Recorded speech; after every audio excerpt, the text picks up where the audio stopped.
Flame on.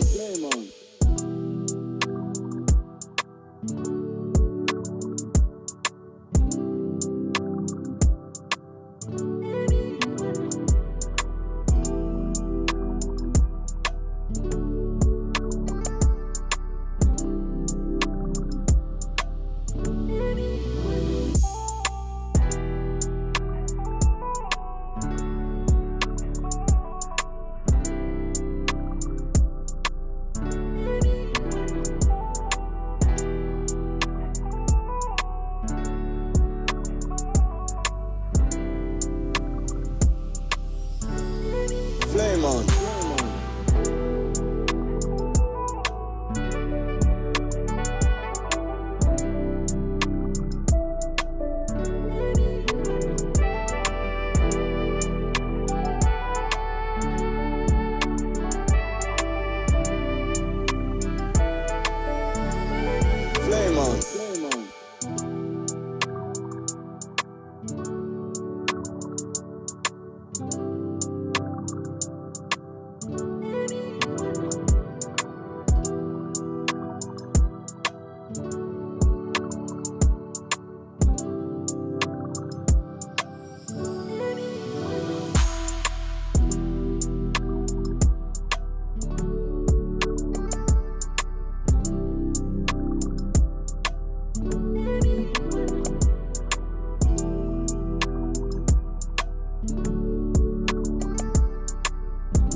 Flame on.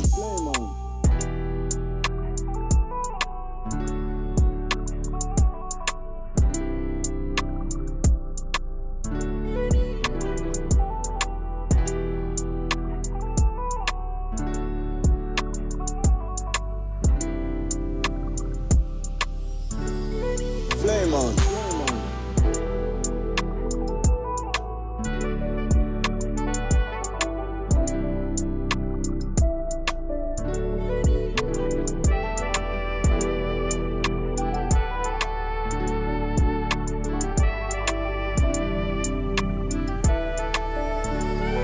Flame on. Flame on.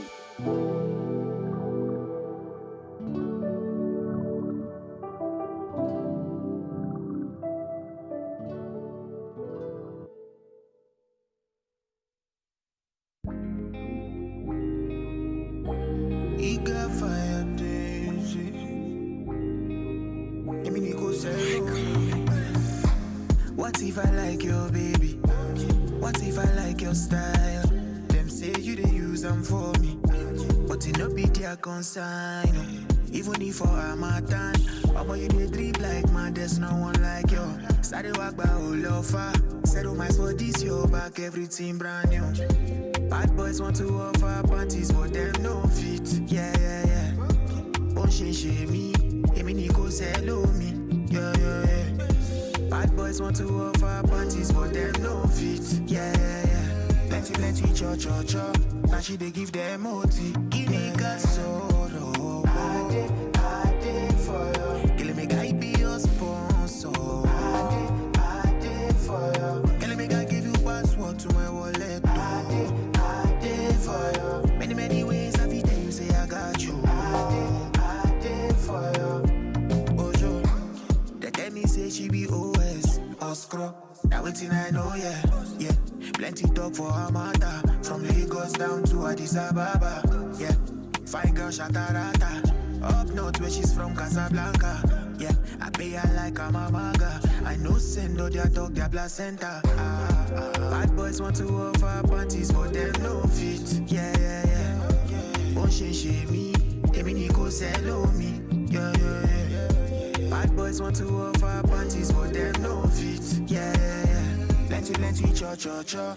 Now she they give them OT. Give niggas sorrow. I did for you. Kill me guy be your sponsor. I did for you. Kill me guy give you password to my wallet. I did for you. Many ways I fit tell you say I got you. I did for you. Give niggas sorrow. I did for you. Kill me guy be your sponsor. I did for you. When you make I give you password add to my wallet. I did for you. Many ways I feel show you say I got you. I got you for you. Oh, sure.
My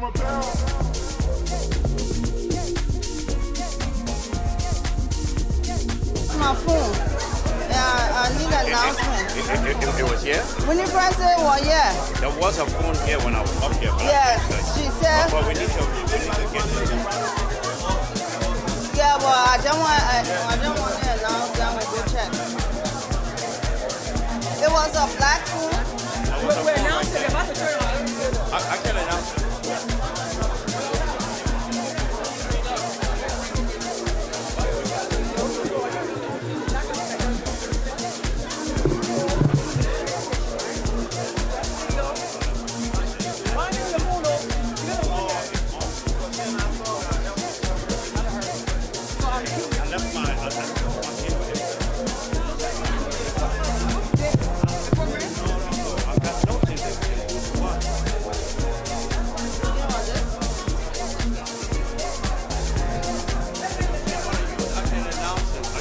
Yeah, you can.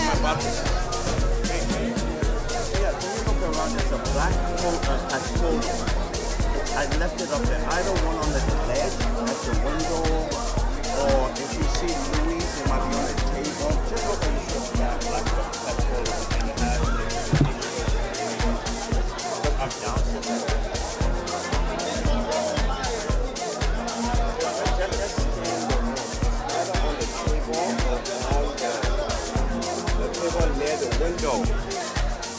Ladies and gentlemen, we're about to reconvene. Please find your seats. Please find your seats.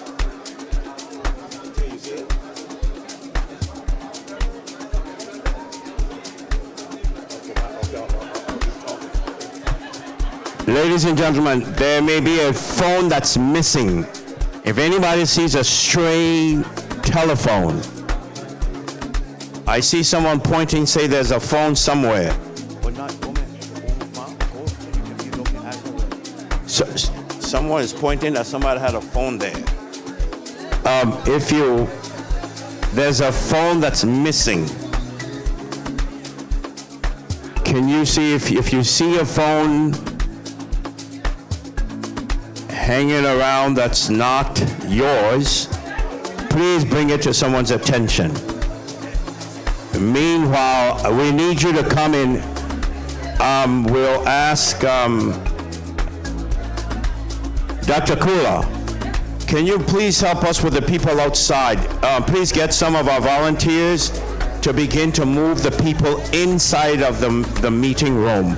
We need to convene the second part of today.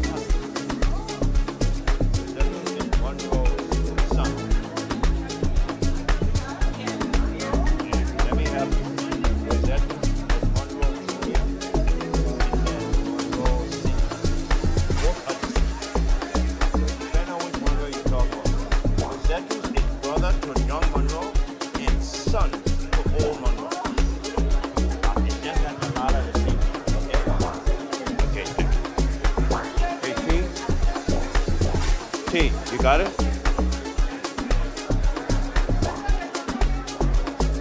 It's a black pen folder. It's by 11. It's a whole pen folder. It's got a folder in there and it's got the bulletin for the day. I know I did because I had it up there. It's either at the table or the last table. Oh man, that thing's got all the stuff in it. I know it's there.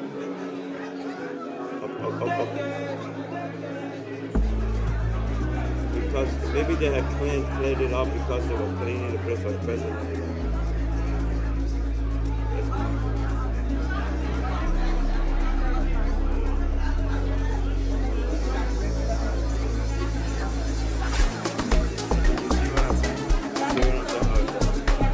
See what I'm saying?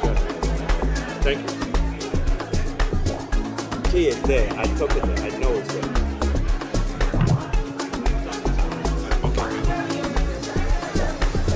Good afternoon. I really trust that you all had something to eat. It may not have been what we wanted, but at least it satisfied the hunger.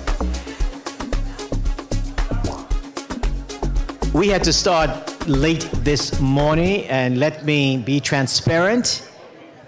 Our lateness was not due to the president's schedule.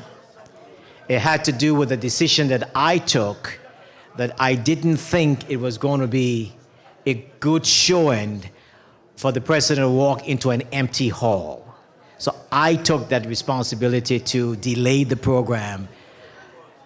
I ask for your sympathy and your understanding and your forgiveness.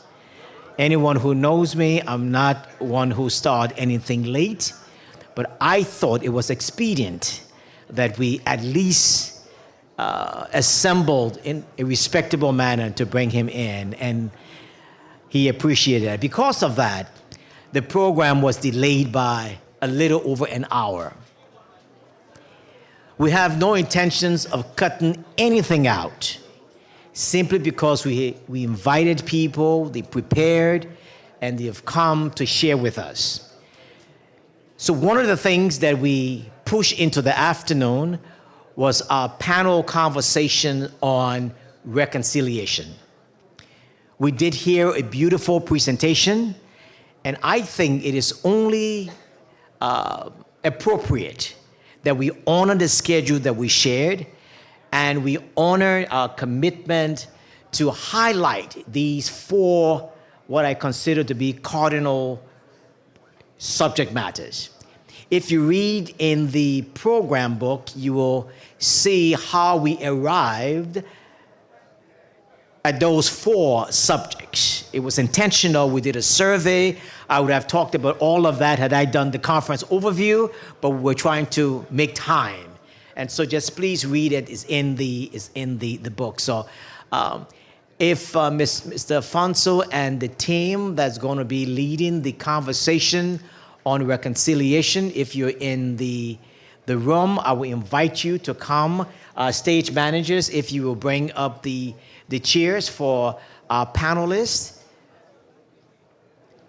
And this afternoon, the rest of the afternoon, we will be hosted by one of our friends and staff member from the embassy, Mr. Algeron. He's going to come and serve as our host. And we're going to try to move things as expeditiously as we possibly can. And so we're going to do the reconciliation. It's for 45 minutes, and that was the actual time allotted for it.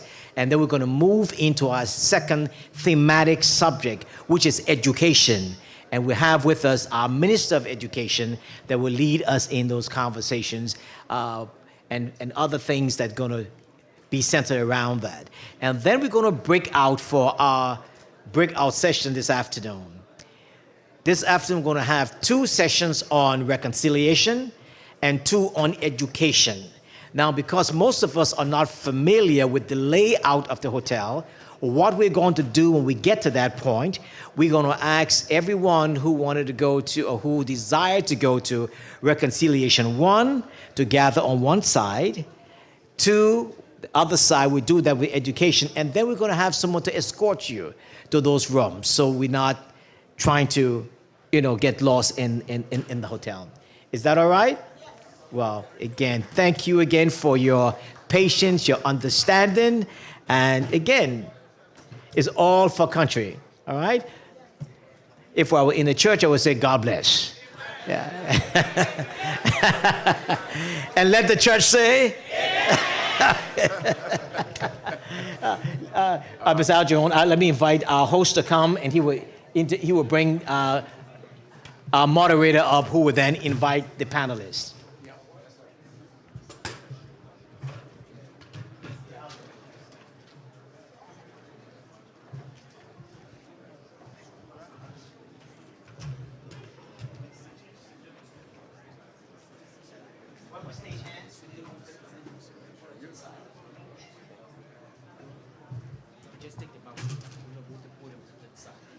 Take the mic off. Take the mic.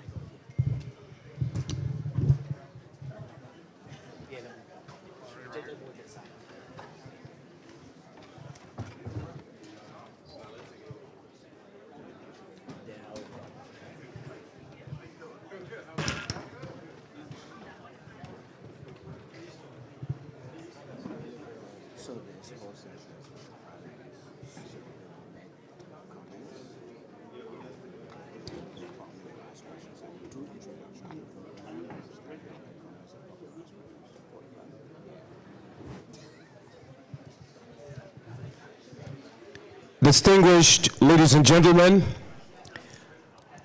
thank you so much for the patience, and we'll do as much as possible to expedite this. I have the honor to introduce a man who worked in the trenches for human rights, peace,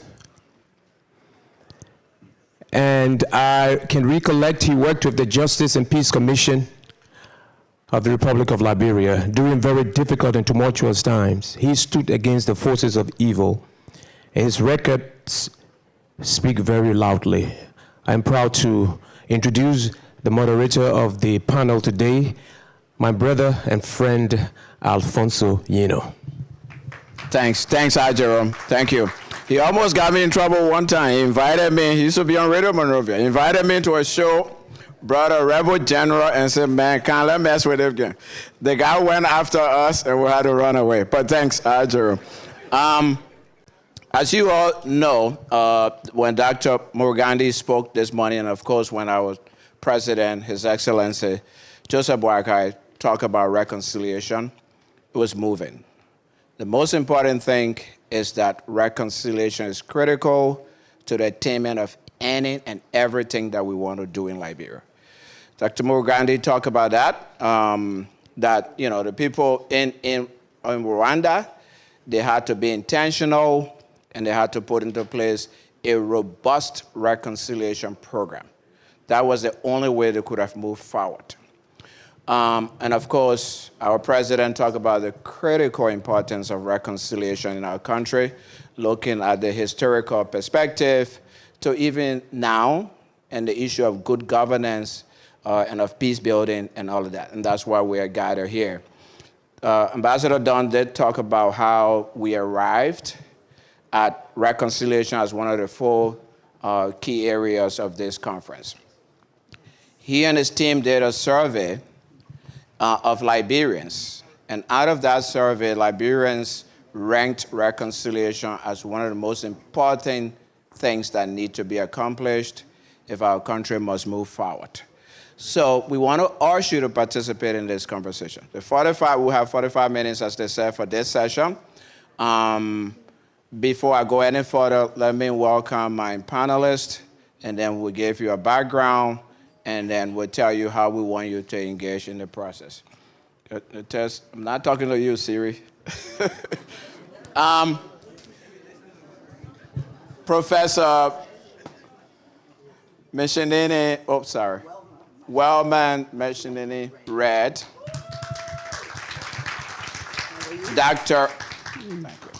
Dr. Quita Roberts.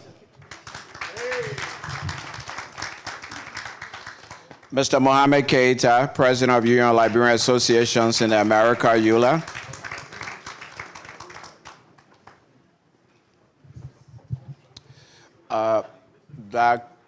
So we have Mr. Kwekwe, who is supposed to, I keep saying suppose, who is the culture ambassador?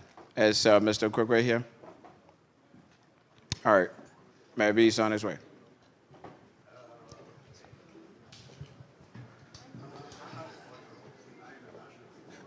Nash, oh, wait a second. Is he here? I was going to ask you. Wonderful, excellent. Did I hear you say you're national and not cultural? I am the National Peace Ambassador. Excellent, sorry, I made a mistake. National Peace Ambassador. And of course, we also have Dr. Morgandi.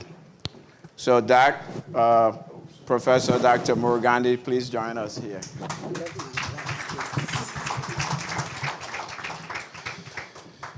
Here is the format. Besides Professor Murugandi, who has already spoken extensively, I will give the panelists the opportunity, and forgive me, panelists, I have your bios, but time is fast spent and we're accelerating the process. As we go along, I will talk about your bios, but let's move into the process. So besides Dr.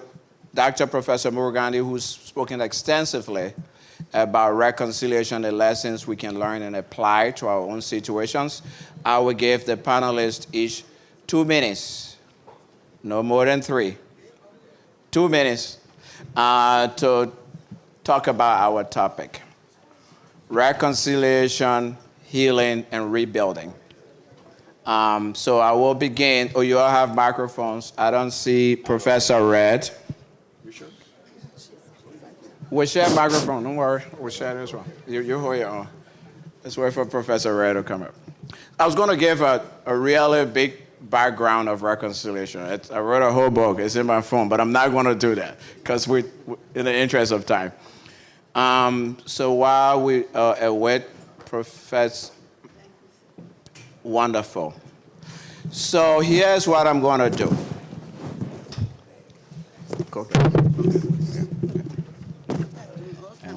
All right. So I'll begin from that end. I will go past the professor because he already spoke extensively. And we'll begin with you for your 2 minutes, Professor Red. Good afternoon, everyone.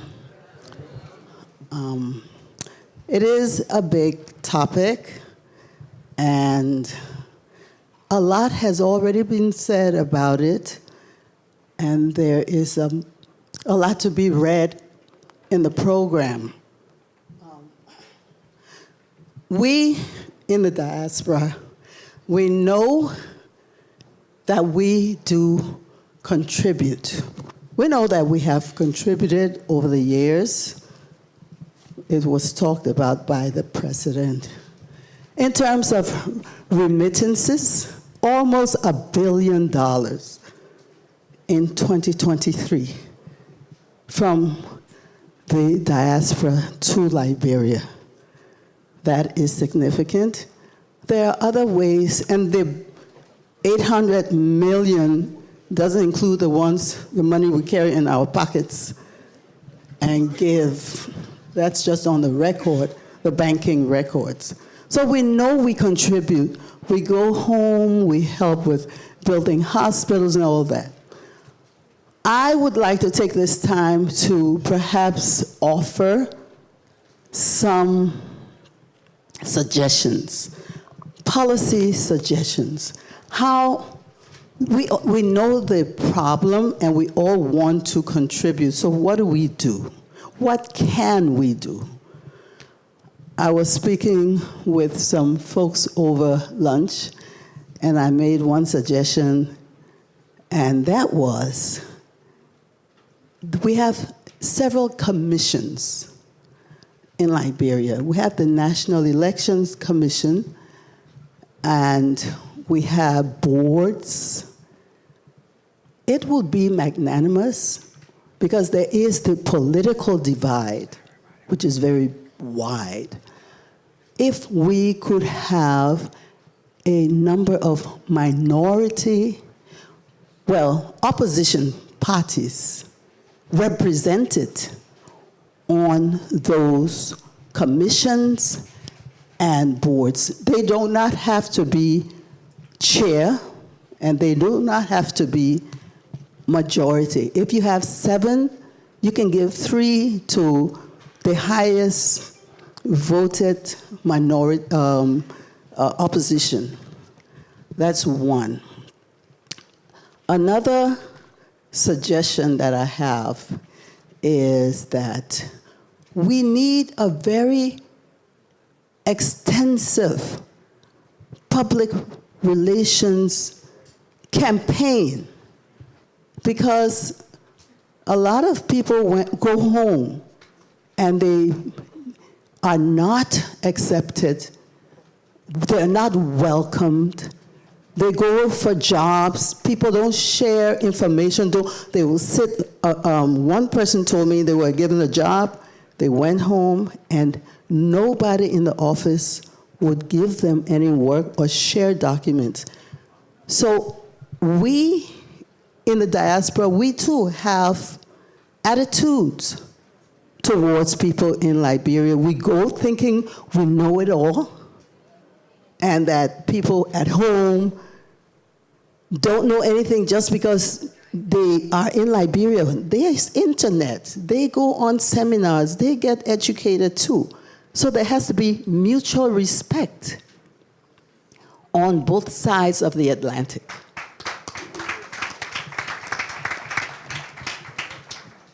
I feel that the bitterness and the negativity is coming from both sides.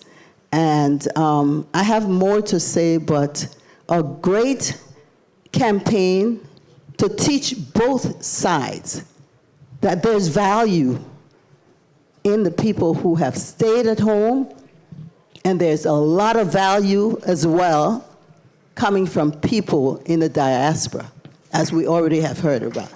And I will stop there. Thank you, Professor Red.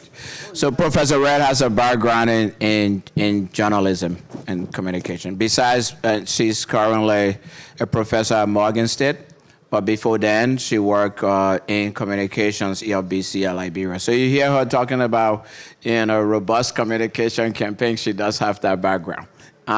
We now move on to Dr. Quita Roberts.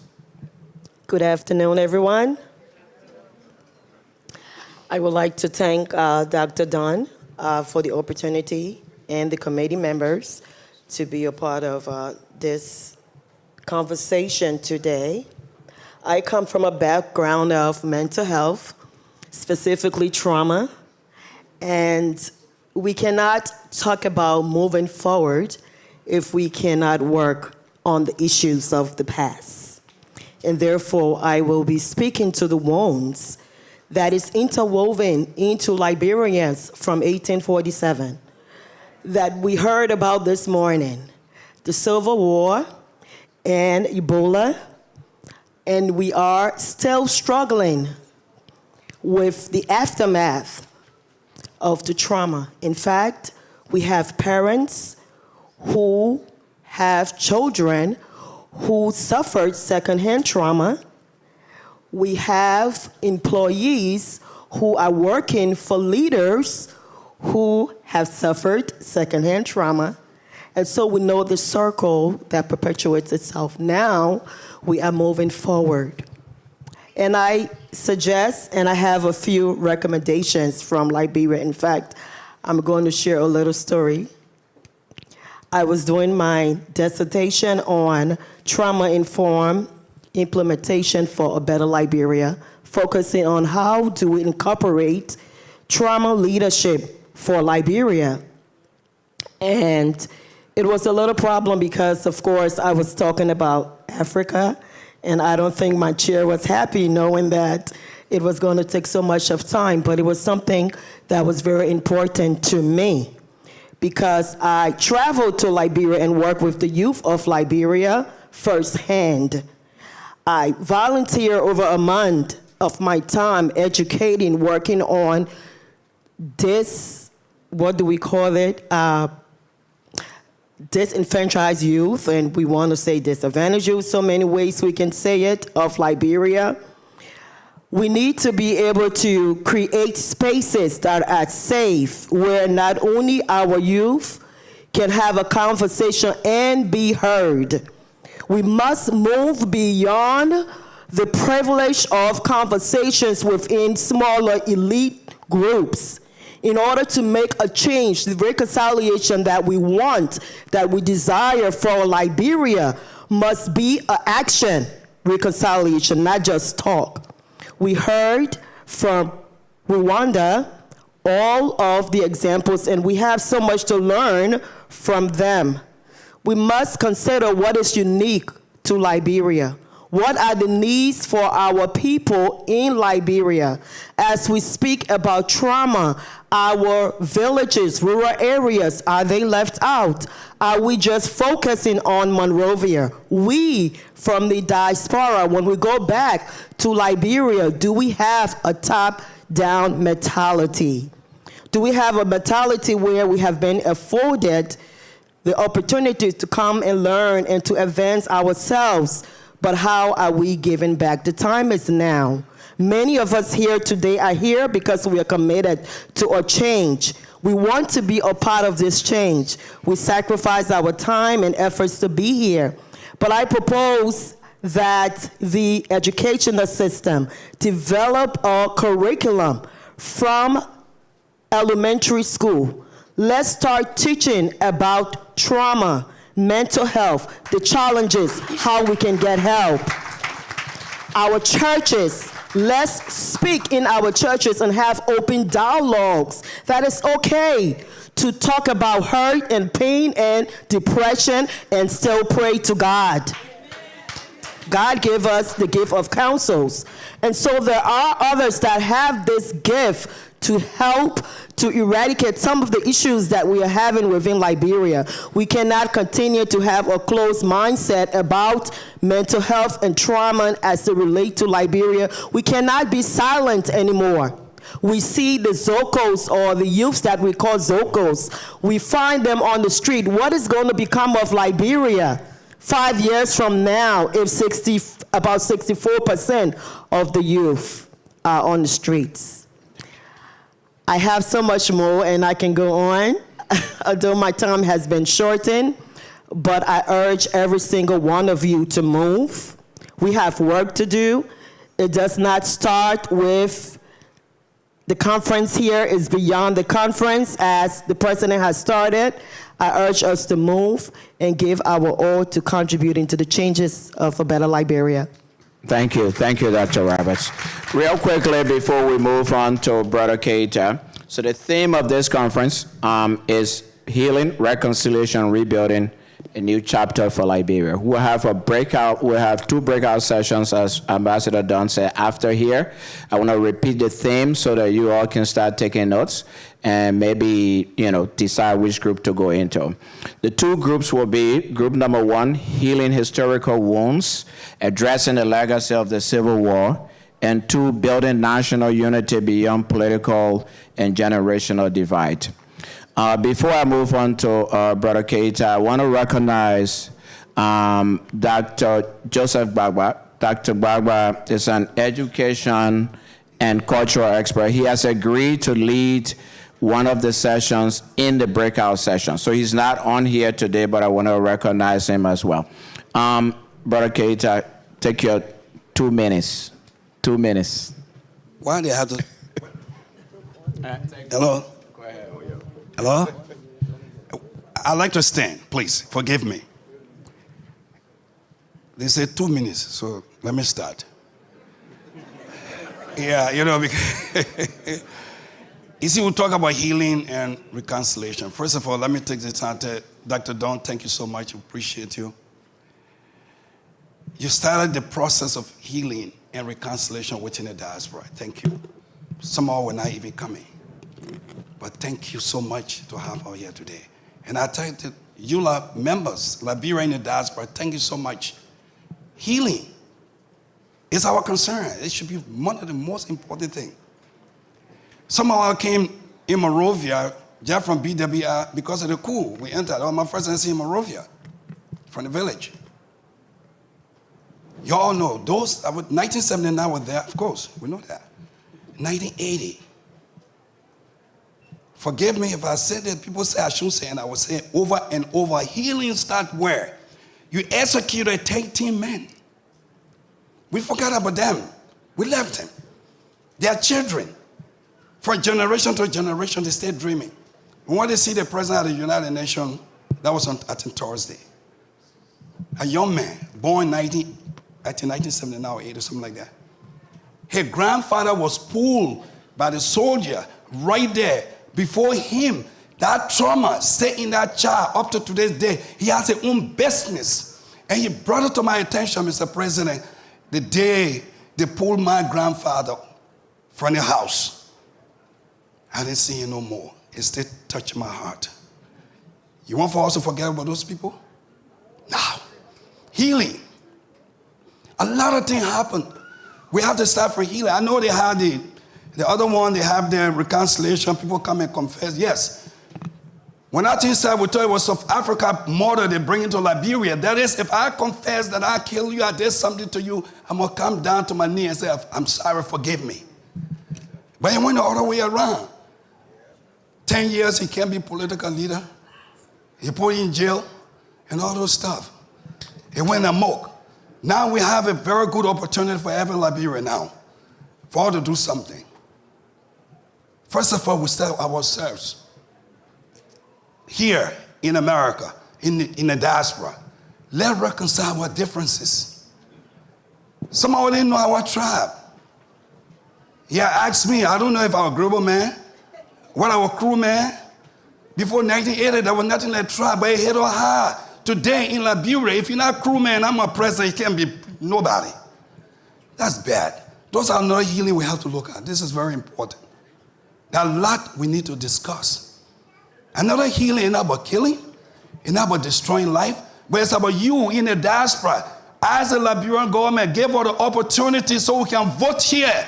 Don't leave from Liberia, you come here, you ask for our vote, you only need our money, we want to cast our vote here in the diaspora.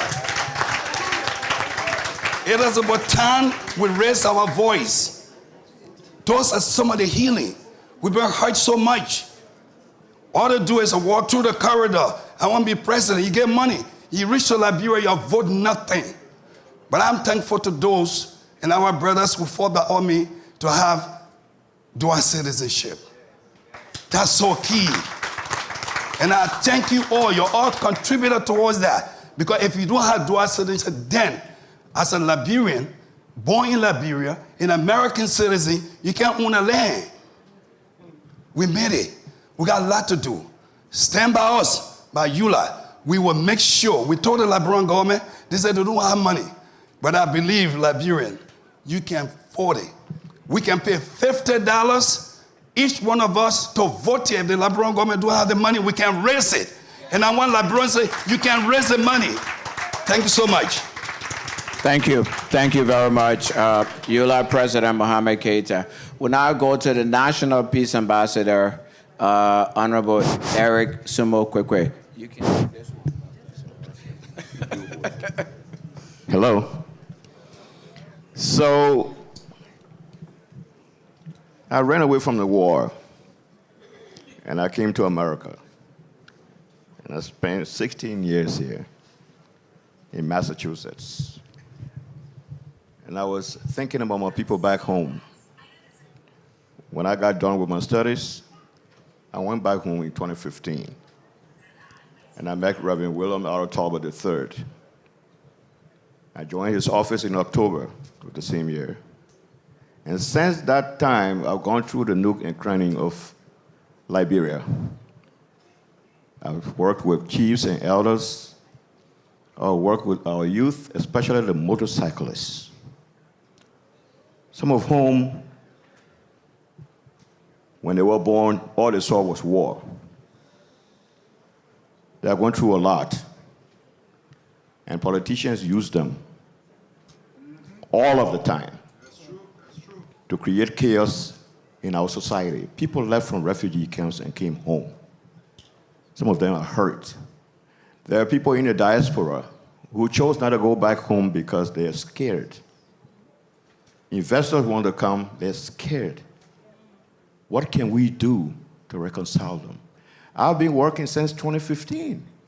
We just celebrated the 22nd year of peace in Bambala, Popa district, just a few days before I came over here. And our theme was Act Now for Peace, Unity, and Reconciliation. We brought together citizens from the border towns of Sierra Leone and Liberia. But more than that, we have been yearning to go out there into the interior to talk to our people. We need to engage them all of the time. My key message will always be, and has always been, inclusivity. We need to include everybody. With the arrest agenda for inclusive development, all hands on deck. With you in the diaspora, we have been longing and willing and crying and yearning to have you involved in the process. All of us need to work together. What can we do to work together? For us back home, we will never relent, we'll never get wearied. We're always out there. But we have challenges as well. Up to date, since the inception of this government, we don't even have vehicles to go out there. I have a private car, and I know the GSA gives me a government license plate to commute. How is that supposed to work? I wish His Excellency the President was sitting here to hear me, because I wanted to ask him for more support, for help. Just as Honorable Erasmus was saying here, we need support to be able to do the work we do, because this is not funny. There are people yearning for peace. 2023 elections was closely knitted, very close. You go into communities and people are still like, okay, so is that why this government took over and you're sitting in Monrovia, you don't come here, you're just viewed at any time, or everything is okay? No, it's not okay. We need to listen to them, we need to help them to go through with the peace process. Let me stop thus far. Any other questions we'll answer. Thank you. Thank you very much. How come when you hold these mics, they don't work when I take them to work? What's going on? So there are general themes that were really developed out of the presentations up here. First, the two presentations this morning by Dr. Morgandi and President Boakai, and then the themes here. What I see here is it's important to look at a historical perspective of our conflict. I don't want to limit it to the Civil War because, of course, the conflict didn't start from the Civil War. There were things that led to the Civil War. So we have to look at the historical perspective. I heard that in the presentations here. I also heard good governance and accountability as being critical and key. I heard reconciliation.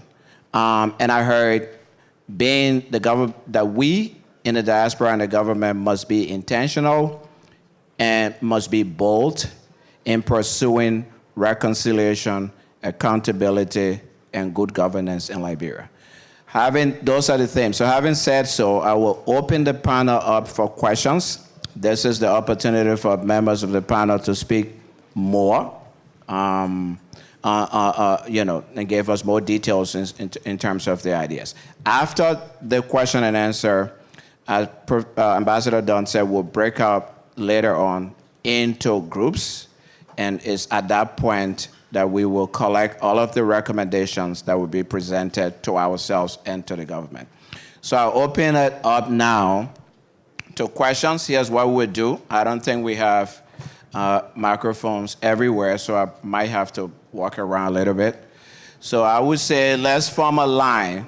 Let's form a line. Let's form a line here. Okay. Let's form two lines. Let's form a line there. Let's form a line here. I'll bring two microphones. We'll take one person from here, one person from this side. Let's do it that way.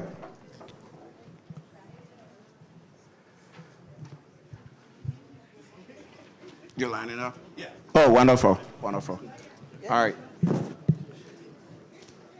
Can the lady in red get in front of you? You're lining up there? Oh, you take the mic around. Wonderful. Excellent. All right, so let's start the process, guys. Introduce yourself. Please be brief. Limit the commentary before the question, or just go to the comment. You can go ahead. Okay. So do I. Thanks for the opportunity. I'm Joel Eric Williamson, representing Liberty Watch Incorporated. Now, this first question, I have two questions here. The first question is for actually the Liberians on the panel.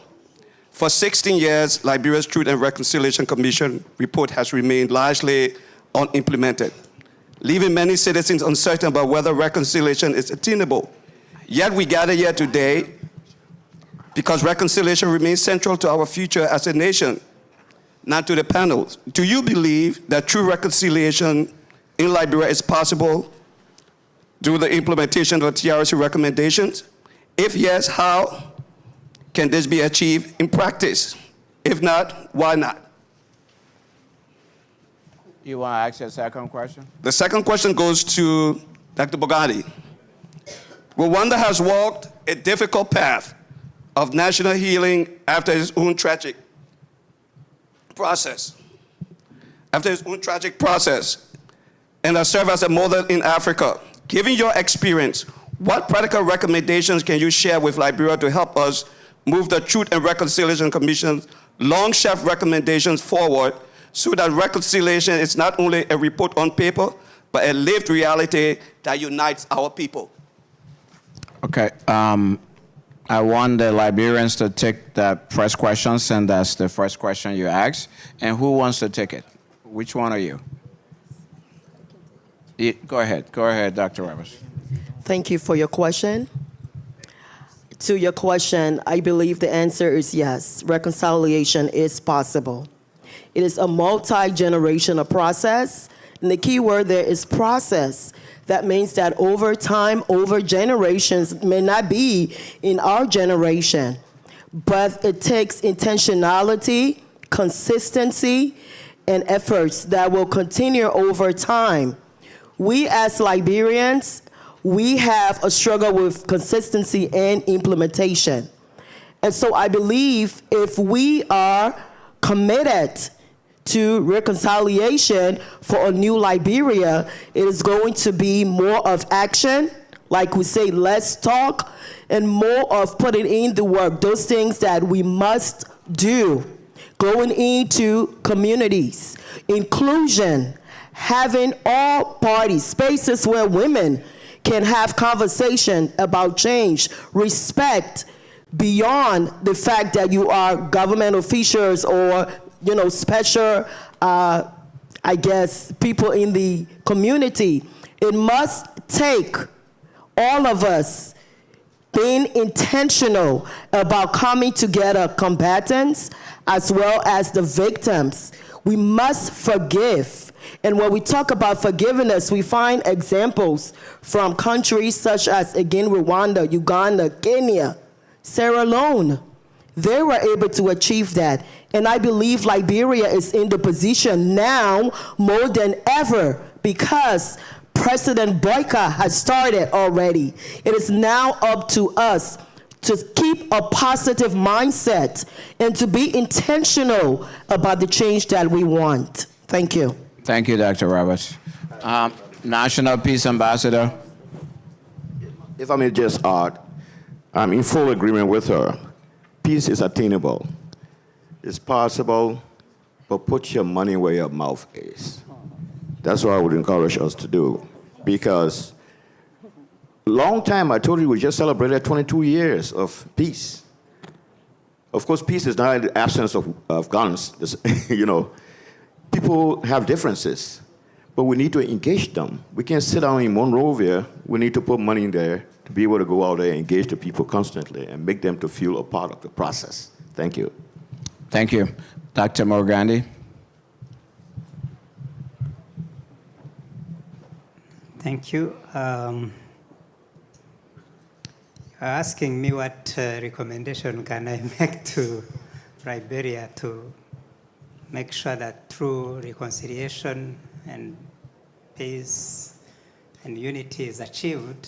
I think Liberia, and my sister has made a good recommendation. It is a long process, and it will take definitely a long time to be achieved, provided leaders and the people are committed to it. If I look at the example of my country, the talk about reconciliation and unity building is not just a discussion among leaders and elites. It is taken on the ground, on every village. In every village, we have discussions. We we sit down and try to understand what went wrong with us. How did we come to that terrible point of committing a genocide? We identify everything that went wrong, and collectively we commit ourselves to change, to never go back that route. And that cannot be done in one day. It has to be consistent.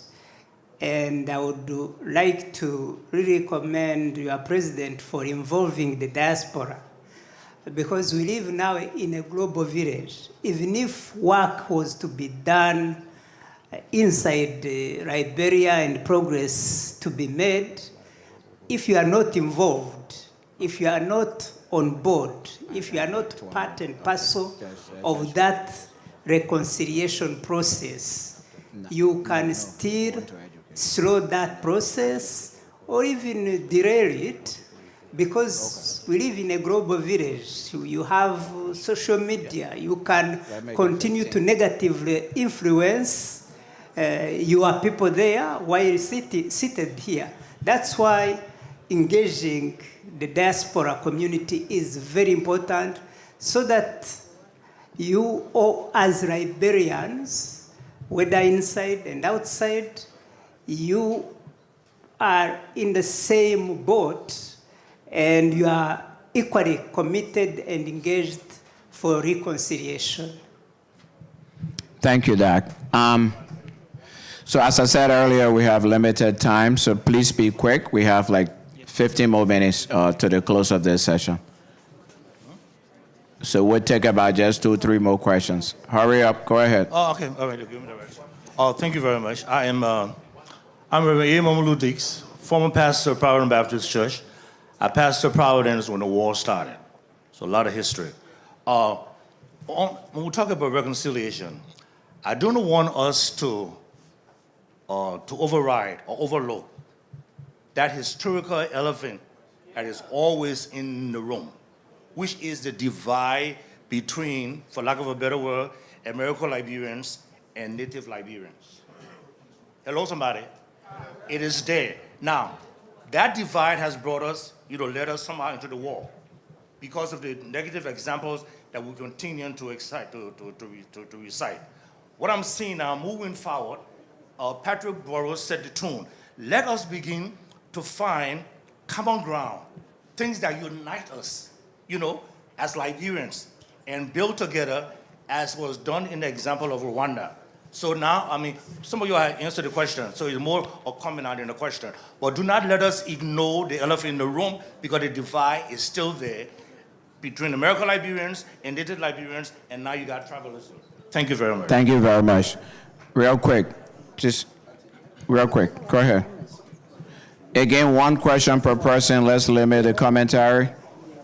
All right, my name is Owen Wallace. I'm a retired engineer from Atlanta. My question is to the panel here is that Liberians, we as Liberians, we are very religious people, whether it is through Christianity or through Islam. How are we going to use the platform of religion in order to bring this message of reconciliation? Because we put a lot of our time into the belief of God, or the church, or the mosque. And I think it is, when you visit those places, you don't hear nothing about reconciliation. You hear everything about heaven, making yourself right to go to heaven. And here our country is falling apart, but you're preparing us to go to heaven. And we are all Liberians. So if you can comment on that, because I think it is a very vital place that the pastors and the imams, they are also involved in this discussion to bring this message to the audience. Thank you. Hello. Go ahead. You want to start? Okay. There is even a religious divide. There are a lot of people who want Liberia to be just a Christian state.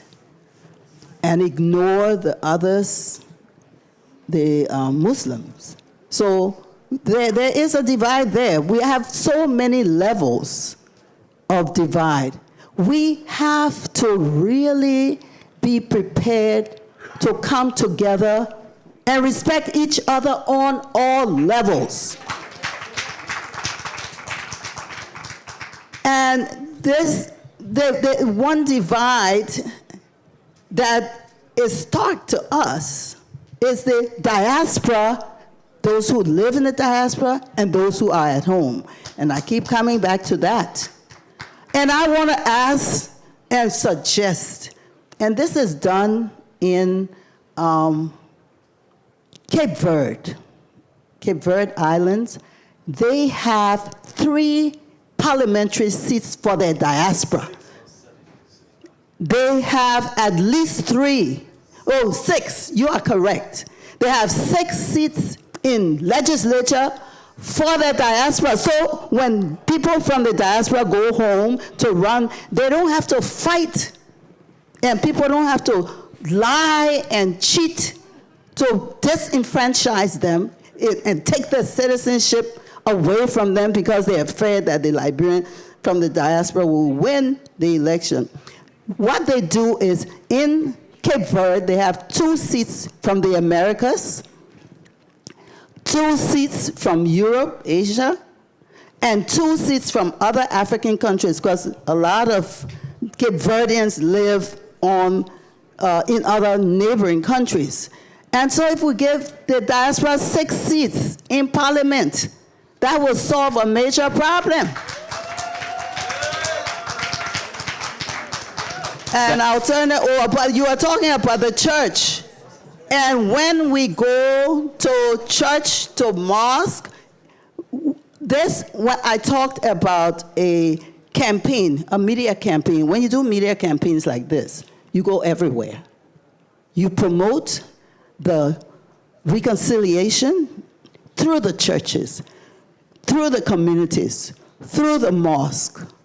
You promote it wherever there is a person talking and people listening. Thank you. Thank you. We have 5 minutes for this session, so make your comment, but let me do. So everybody, we'll do 2 things. We do have breakout sessions where you will come and make your ideas. The panel is not going to answer all the questions and solve all of the problems. In breakout session, you will have the opportunity to do so. We'll take 1 question from over on this side, because I had told them earlier to line up here. 1 of you, just 1. So you both decide.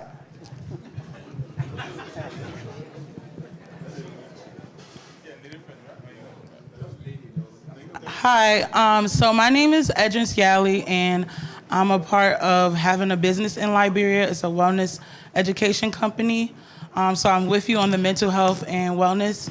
My question is, the problem is a lack of truth regarding our history. Even that guy talking about the cause of the war being like a miracle Liberians and like indigenous people, from reading the Truth and Reconciliation report, that's not what I read.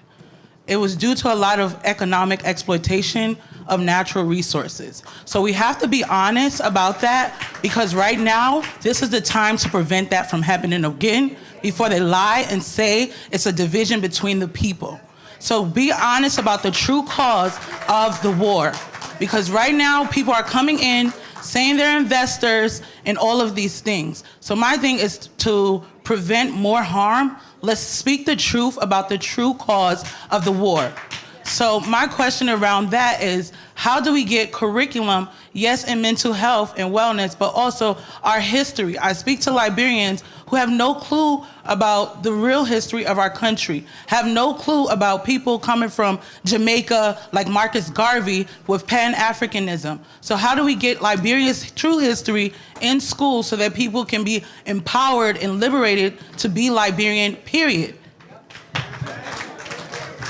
Thank you, thank you, thank you. So really, and I'm going to conclude it here, unfortunately, and I'm sorry, but the purpose of this conference is really to get Liberians in the diaspora to come up with ideas about how to pursue reconciliation here in the diaspora, but also at home. And that is the reason why we're going to have the breakout sessions. I'm so sorry that you all have been standing and don't have the opportunity, but I encourage you to come into the breakout sessions and come with your ideas. We can tell the government what to do, but at the end of the day, let's also find a role for ourselves, and that's the purpose of this conference. What's the role of the diaspora in fostering reconciliation in Liberia? The panel members here will join the breakout session and will be able to answer some of your questions, but also put forth their recommendations.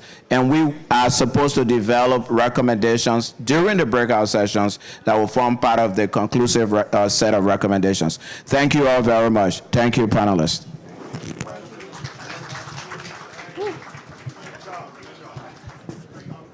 The breakout is not happening now. There will be other presentations, and then we'll announce where the breakouts will be later on.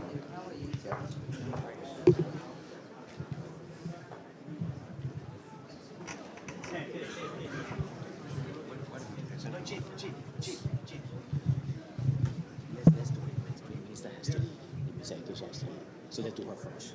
Okay?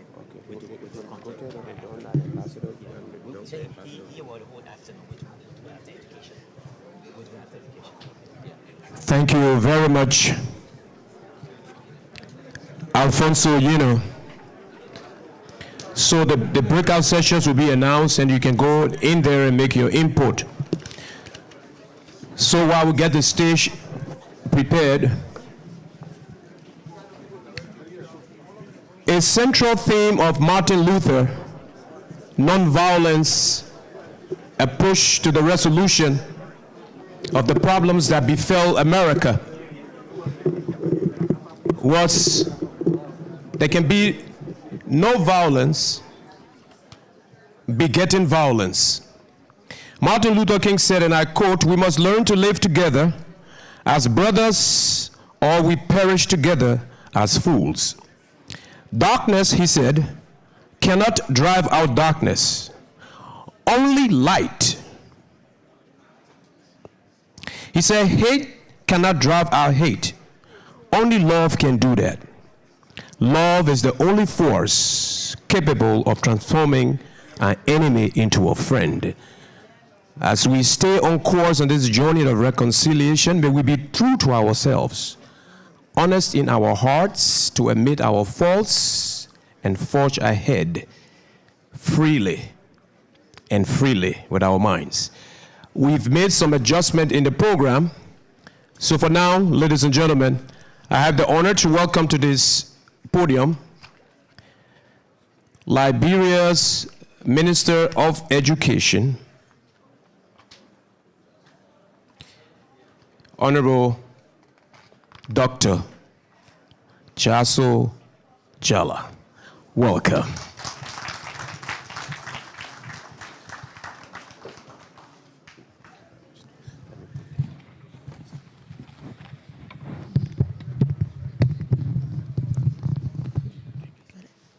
Good afternoon, everyone.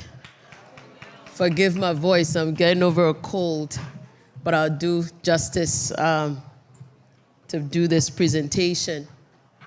I think before I even go to the presentation, first I want to thank Dr. Dunn and the rest of the diaspora team and the vision of the president to engage our diaspora meaningfully, because the work that we have to do in Liberia takes all of us, not only our money, our expertise, our time, and our effort. And as the concluded with the reconciliation conversation, having been the one, along with Dr. Dunn and some of our other colleagues back home, to manage and deliver on the reconciliation and reburial committee, the wounds in Liberia is deep. Is deeper than any conversation we can have. And it really takes us to be true, I think somebody said true, to these wounds and speak to the humanity of each other and our generation that's yet unborn. I heard hurt in voices of people, whether it was through social media or conversations. the reconciliation that we seek is in reach, but we can only do it and get there if we're intentional about wanting to be truly free and live again as a society. Because that experience, working with two sides of the different families that you'd heard about, was it was an experience. And in the meetings, it came out. And I think one of the colleagues here talked about trauma-informed, and that too was what I did my dissertation on. We don't understand in our society the importance of talking about hurt and feelings. And so in education, we've been able to add guidance counselors to our school system now to really talk to students about some of the pain and suffering that they've encountered. So I was able to prepare a 9-minute video, just kind of giving you context of the education sector, what we took when we took over, what we met, and some of the interventions that we have begun to deliver for our people. And then I'll end with some comments, and then the teacher in me, we have a Menti meter that I'm going to engage after the presentation so that we take some insights from the audience on how you will want to continue being engaged with the ministry and the work that we have going on, and what areas of expertise do you have that we can leverage from our citizens in the diaspora. So thank you again for the opportunity, and I'm looking forward to engaging with you in the next few minutes. So if you can, please roll the video.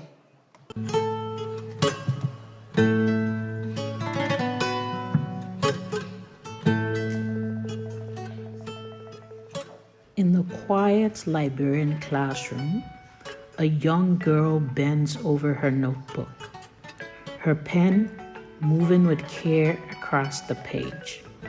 Her letters are beautiful, but when asked to read them aloud, her struggle tells a deeper story. She had the most beautiful handwriting, filling her book with neat letters. But when asked to read what she had written, she struggled. She could not. She could not even read the words printed on the page. Her story reveals Liberia's literacy crisis, where 14% of children reach minimum reading proficiency by the end of primary school.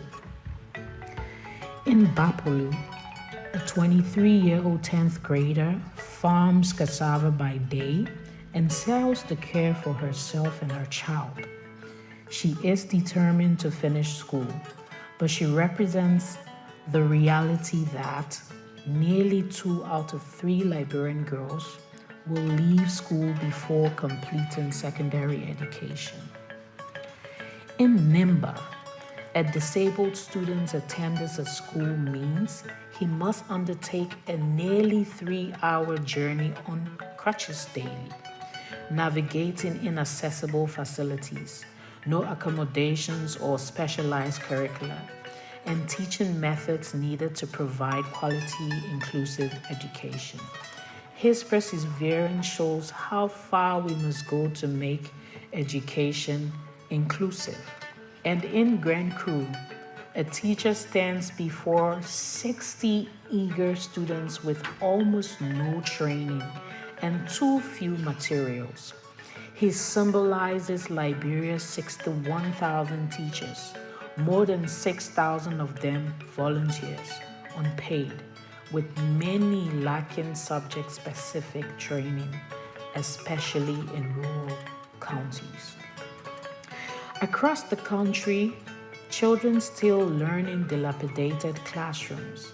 In some schools, rain interrupts lessons as water drips through broken roofs.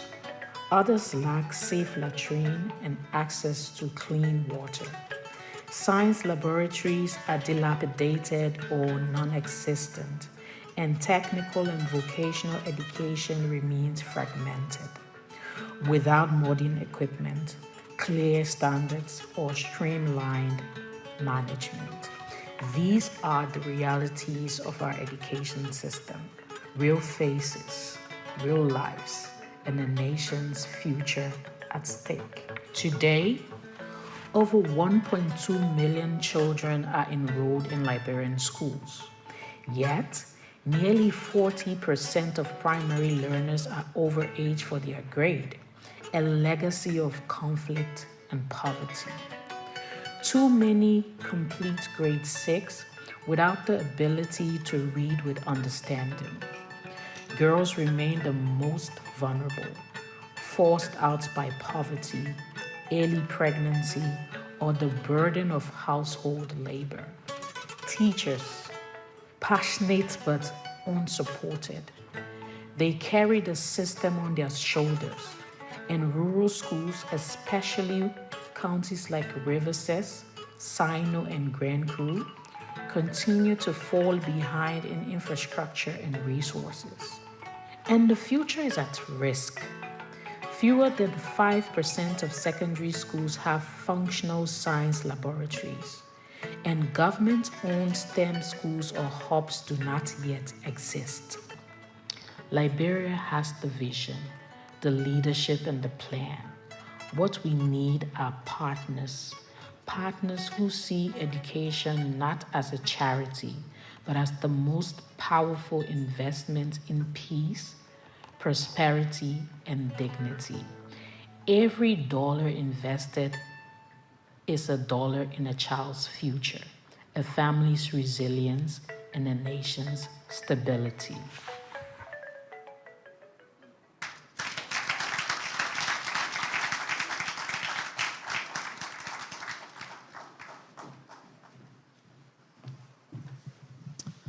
Thank you. I wanted to give, because sometimes people are visual, I wanted to give you some context in terms of what the realities are in Liberia at the moment and what we're working with our partners, both in the diaspora, those on the grounds, to deliver for our country, because a nation's human capital is all they have to develop, it's all they have to sustain peace, it's all they have to forge sustainability that's needed for prosperity. So, distinguished guests, fellow Liberians, friends from near and far, I bring you warm greetings from Liberia. On behalf of the Ministry of Education, I'm deeply honored to be here with you today. To speak of education is to speak of the soul of our nation, because when we speak of classrooms, we are not only speaking of desks and chalkboards, we're speaking of dignity, of peace, and of the promise of prosperity for generations yet unborn. We see the problem every day. We watch the news and we hear our own university students read aloud, and we feel their struggle. We know that behind every stumble is not a failure of will, but a failure of a system. In 2023, only 3.3% of grade 3 learners in Liberia could read with understanding. This is not a small crack. It is a foundational problem. And as Nelson Mandela once said, education is the most powerful weapon which you can use to change the world. Our challenge is to wield the weapon with honesty, urgency, and unity. That is why the Arrest Agenda for Inclusive Development places human capital at its very core. Education is the driver of productivity and citizenship, but it is also the filter for gender equity, reconciliation, for digital readiness, and national unity. Yet, when we were given the opportunity to lead the Ministry of Education in 2024, we did not begin from an easy place. Enrollment has slipped from 1.42 million to about 1.2 million. Too many teachers were underqualified, unpaid and unpaid volunteers. Many schools operated without permits. Planning was paralyzed because since 2021, there had been no full annual school census. The system was trying to fly without instruments. Faced with these realities, the ministry chose focus. Together with the education sector plan and the AAID, we defined 8 reform priorities: girls and inclusive education, teachers and administrator upgrading, infrastructure, instruction and school supplies, including STEM, technical and vocational training, improve early grade literacy, school feeding, supervision and monitoring. Kwame Nkrumah once said, "The best way of learning to be an independent sovereign state is to be an independent sovereign state." In the same way, the best way to build a credible education system is to act like one. Our first task was to bring children back to school. Bring them back to the classroom is not just a slogan, it is an action. With district teams mobilizing communities and partners like UNICEF, we distributed 5,000 school kits.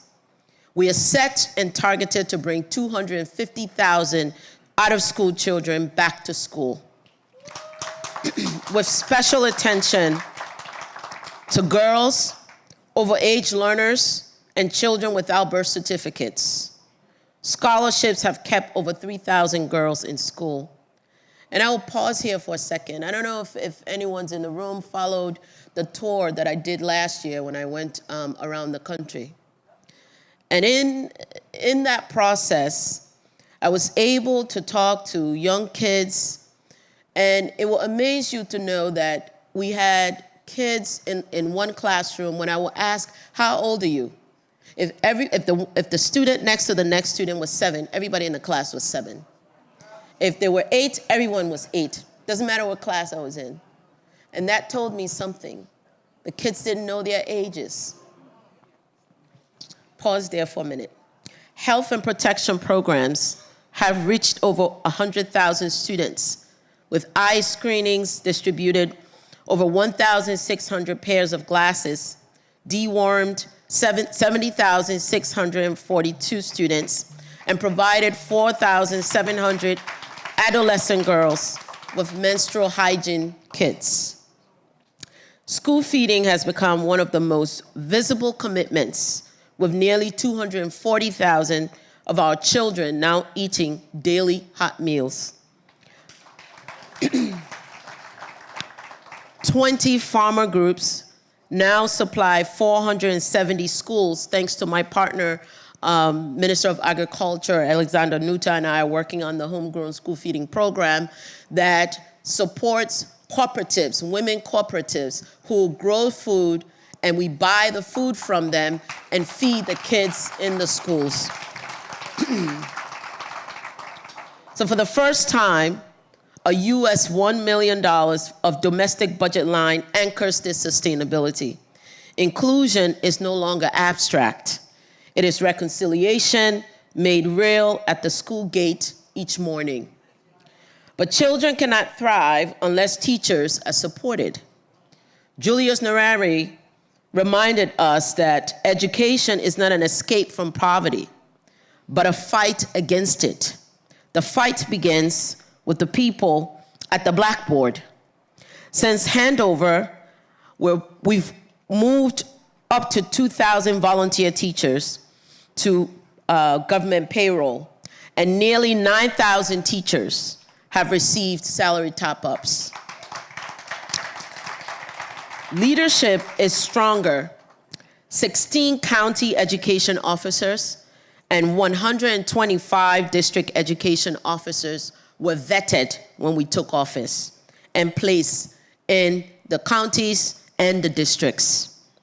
Professional development is shifting from a one-off workshop to continuous coaching supported by digital tools across all counties and peer networks. And critical to this work is our recent partnership with the MasterCard Foundation through the Education Development Center that have supported Liberia with funding to strengthen secondary school education, including school leaders.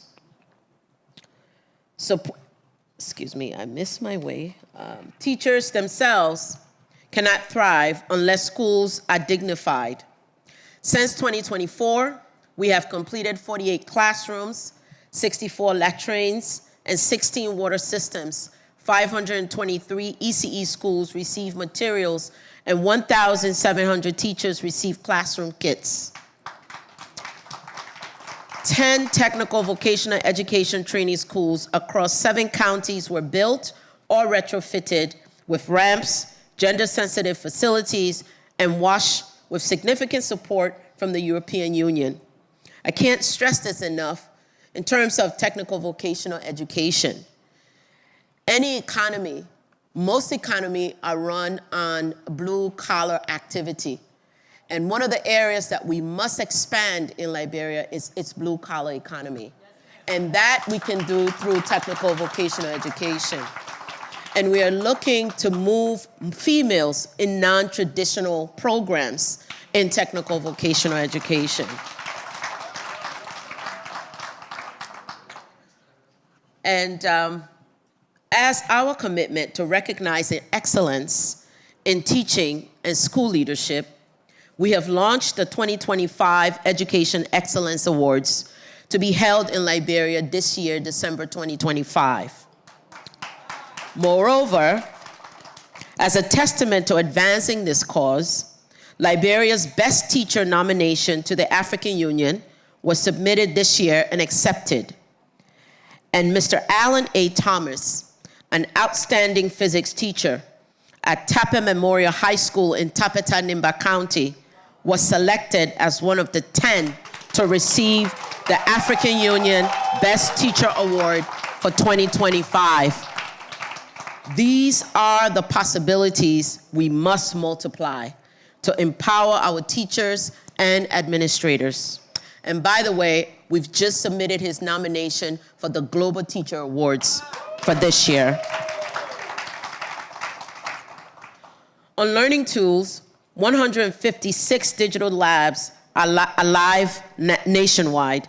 27 public high schools receive science kits, with 50 additional planned for 2025. And 297 teachers have been trained in ICT. STEM clubs are ready to launch, so labs become hubs of innovation, not storerooms. A desk, a lab, a lavatory, and a ramp are not luxuries. They are the floor on which learning stands. Education is only as strong as the bridge that builds to livelihoods. That is why TVET has been revitalized. Teacher recruitment is complete in 8 counties, with new streams added in 10 multilateral institutions, and 62 learners already completing short-term skills training. Governance is consolidating under Liberia TVET Commission so that certificates carry real weight in the marketplace. The goal is simple. A young Liberian must step into a job ladder, not a dead end. At the root of all of it is literacy.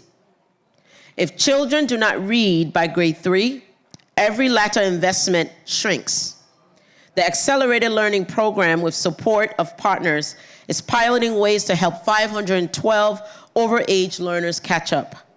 At scale, the Excel project, valued at approximately US 90 million, with World Bank support and Global Partnership for Education support, will embed structured pedagogy, fluency checks, and numeracy routines through 2029. Literacy is our compounding interest. Either we invest and watch it grow, or we neglect it and pay the cost across every sector. After 3 silent years, the annual school census is back, with over 90% of schools reporting. And for the first time, technical vocational education training is included.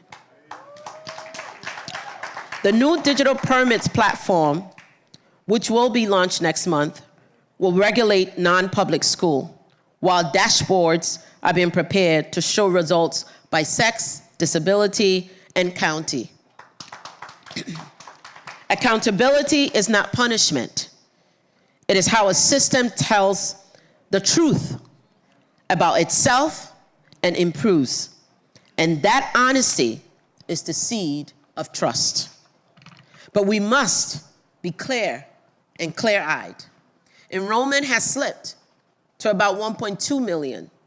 Overage learners remain high. Too many classrooms are still semi-solid. Financing stands at 2.6% of GDP.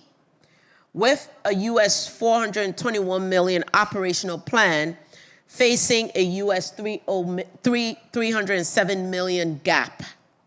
These are not abstract numbers. They are kitchens unfinished, textbooks undelivered, teachers unpaid. Amilcar Cabral warned us, claim no easy victories. The victories in education will never be easy, but they will be lasting. And this is where you come in, the diaspora. You are not only remitters of money. You are teachers, you are mentors, you are innovators, you are investors and advocates. You can share expertise through fellowships, through online mentorship, and curriculum design. You can invest in graduates with diaspora seed funds that help them start enterprises and hire others. You can sustain scholarships for disadvantaged learners, especially girls and students with disabilities. You can build school-to-work pipelines through internships, apprenticeships, and global networks. You can co-finance school transport, digital labs, and last-mile logistics. You can support school health and accessibility programs. And you can strengthen accountability by raising Liberia's profile globally. It was His Excellency who reminded us of the charge we all carry. Think Liberia, love Liberia, build Liberia. To think Liberia is to put your knowledge and expertise to work for national solutions. To love Liberia is to make sure no child is excluded, whether through scholarships, meals, or health programs. To build Liberia is to invest in teachers, in graduates, in infrastructure, and in jobs, so education is not only a promise, but a pathway to prosperity. So I ask you today, think of Liberia with your expertise. Love Liberia with your generosity. Build Liberia with your investments. No one is better placed than you to ensure our classrooms are not only open, but alive with opportunity. In less than 2 years, Liberia has reopened classrooms to excluded learners, stabilized parts of the teaching force, expanded school meals, placed digital tools in schools nationwide, and restored the data that guide us. The story is no longer one of despair. It is one of possibility. But possibility is not destiny. It depends on what we do next. So carry this refrain with you.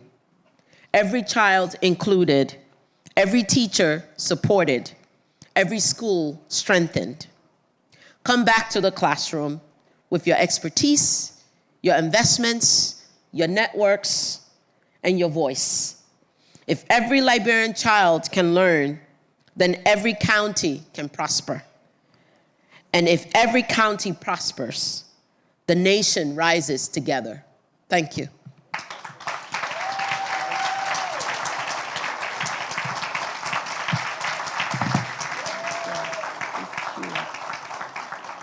So, thank you all, thank you all. So, if we can cue up the QR code. So now, as I stated earlier, I have a QR code that I want you to take out your phones and scan. This speaks to data, data informed. What am I taking away? I just didn't come to the Diaspora Conference to show you a video and give you a nice speech. But I want to take away your thoughts, your contacts, so we can continue the engagement meaningfully and intentionally. So if you please just cue up the QR code. There are 5 questions on that we'll want you to please respond to. And as you're doing so, we're capturing it in Liberia. My folks are on standby in Liberia as you are doing so. So the first question is, and this is something, no, it's going to come up. I just want to preempt it for you. And this is something I'm going to put in my office. That's a reminder from the Diaspora Conference. The first question is, when you think of Liberia's education future, what's one word that comes to mind? That's going to generate a word cloud for me. The second question is, which education priority, you heard the 8 priority reforms that we've developed, which education priority are you most passionate about supporting? Third, in what ways could you contribute? 4, if you volunteer expertise, in which area could you contribute? And 5, how would you like to stay engaged with the Ministry of Education? So we look forward to receiving your responses and then reaching out thematically across these questions. Thank you.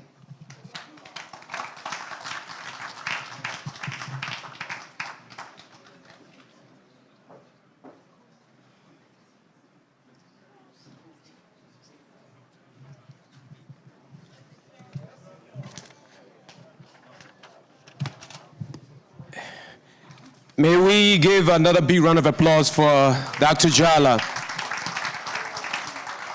A very moving speech. So she said, love Liberia with your generosity. So you see, that's what, yeah, the QR code is still being uploaded, please. So the diaspora, again, your generosity counts. Dr. Jala re-emphasized every child included, every teacher supported, every school strengthened.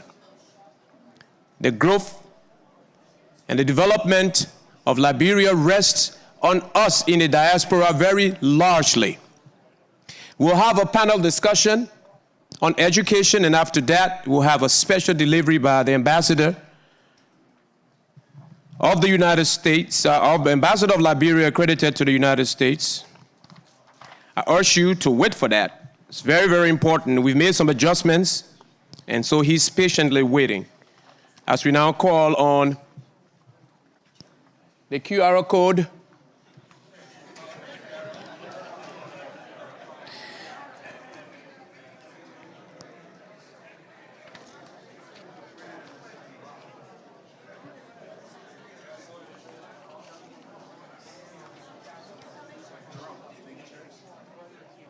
For the panel discussion, yeah.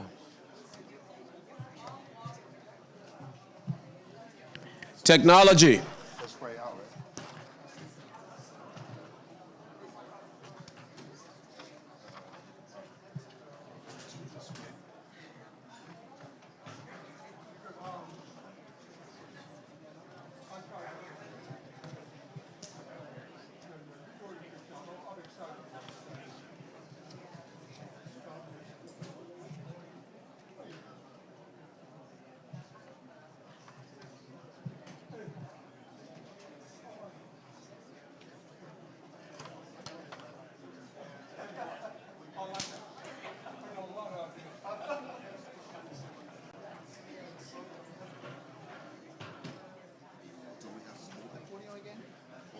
That's why I spread it out. Two on this side, two on that side. Okay.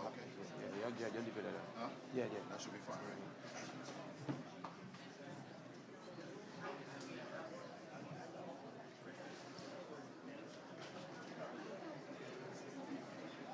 Okay, so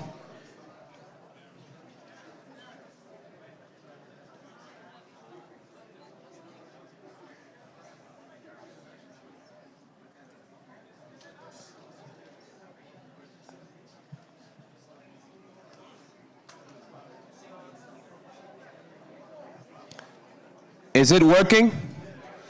Great. The education minister bringing technology to our classrooms. After several decades of backwardness, we are now leaping forward.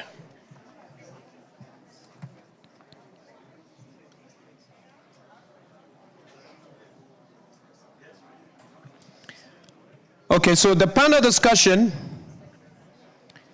reimagining education for the next generation. Our moderator is Dr. Aurelia Weeks Curtis. She is the Executive Director of the Weeks Educational and Social Advocacy Project Incorporated, WISAP. Ladies and gentlemen, let's welcome our distinguished moderator, Dr. Curtis.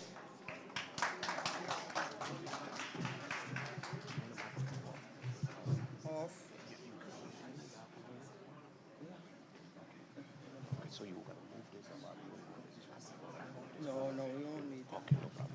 But we do need a mic, so. Yeah, mics, separate mics. Yeah.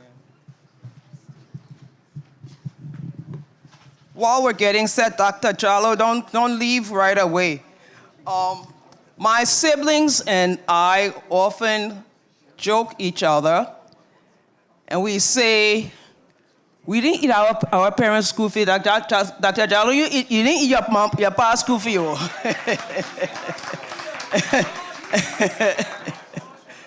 So we're so grateful that President Boakai had the wisdom and foresight to choose someone who is taking this job with the seriousness that education needs at this time for the children in Liberia. And she has challenged each of us to take that QR code and give her some immediate feedback. So when she sits in her office, she will constantly hear from us. And notice she didn't give us her telephone number, she didn't give us her email address. She asked us to write a little bit. And she's gonna capture it, and she's gonna put a word cloud out. And every time she sits behind her desk, she will hear from each of us. She'll be reminded about the enormous task that is before her and her team, and the possibilities for the children of Liberia. Thank you. So we're now tasked with carrying on this conversation, and I have Dr. Kula, Dr. Tingba, and Dr. Williams, who will join me as they're coming forward, and somebody is going to help us to move the podium. I'll tell you a little bit. I'm going to limit my panelists. The moderator before me was very generous and told everybody they could talk for a minute. I'm going to limit my panelists to, for 2 minutes. I'm going to limit my panelists to 1 minute, telling us an introduction. They can tell you whatever they want. Then I'm going to pose a few questions to them, and then we're going to see if we have time left. We only have 30 minutes. So I have a background in education. I worked for 31 years for the New York City Public Schools. In secondary school, while I taught at the City University of New York. I retired and continuing work in a nonprofit that I had started while I was still working for the New York City Public Schools. That work started me working with amputee children in Liberia, and actually connected me with the then Vice President's office. Those children came to the United States, got their prosthetic limbs, went back to Liberia, and our nonprofit supported them and their families, providing social work help.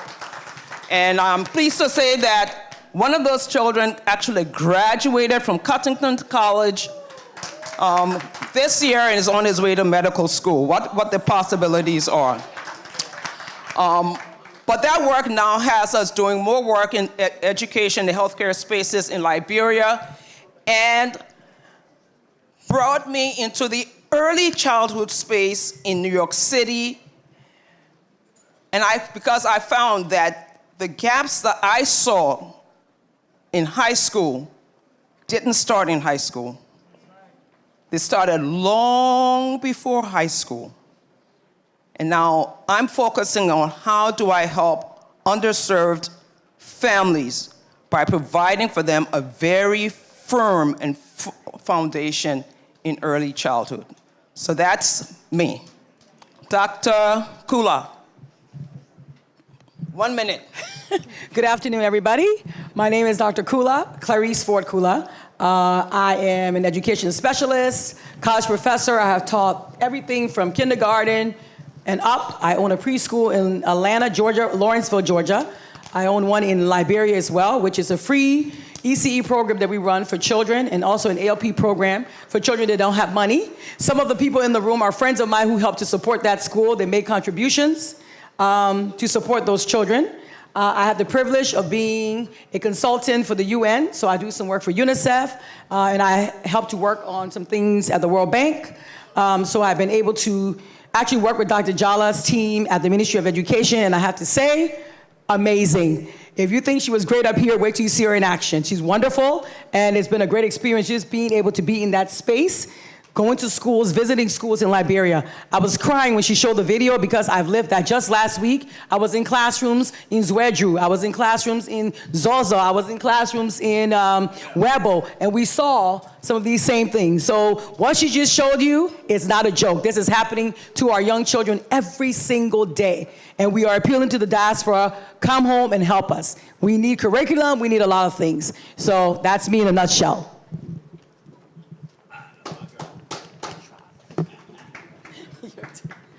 Oh, thank you. It's on.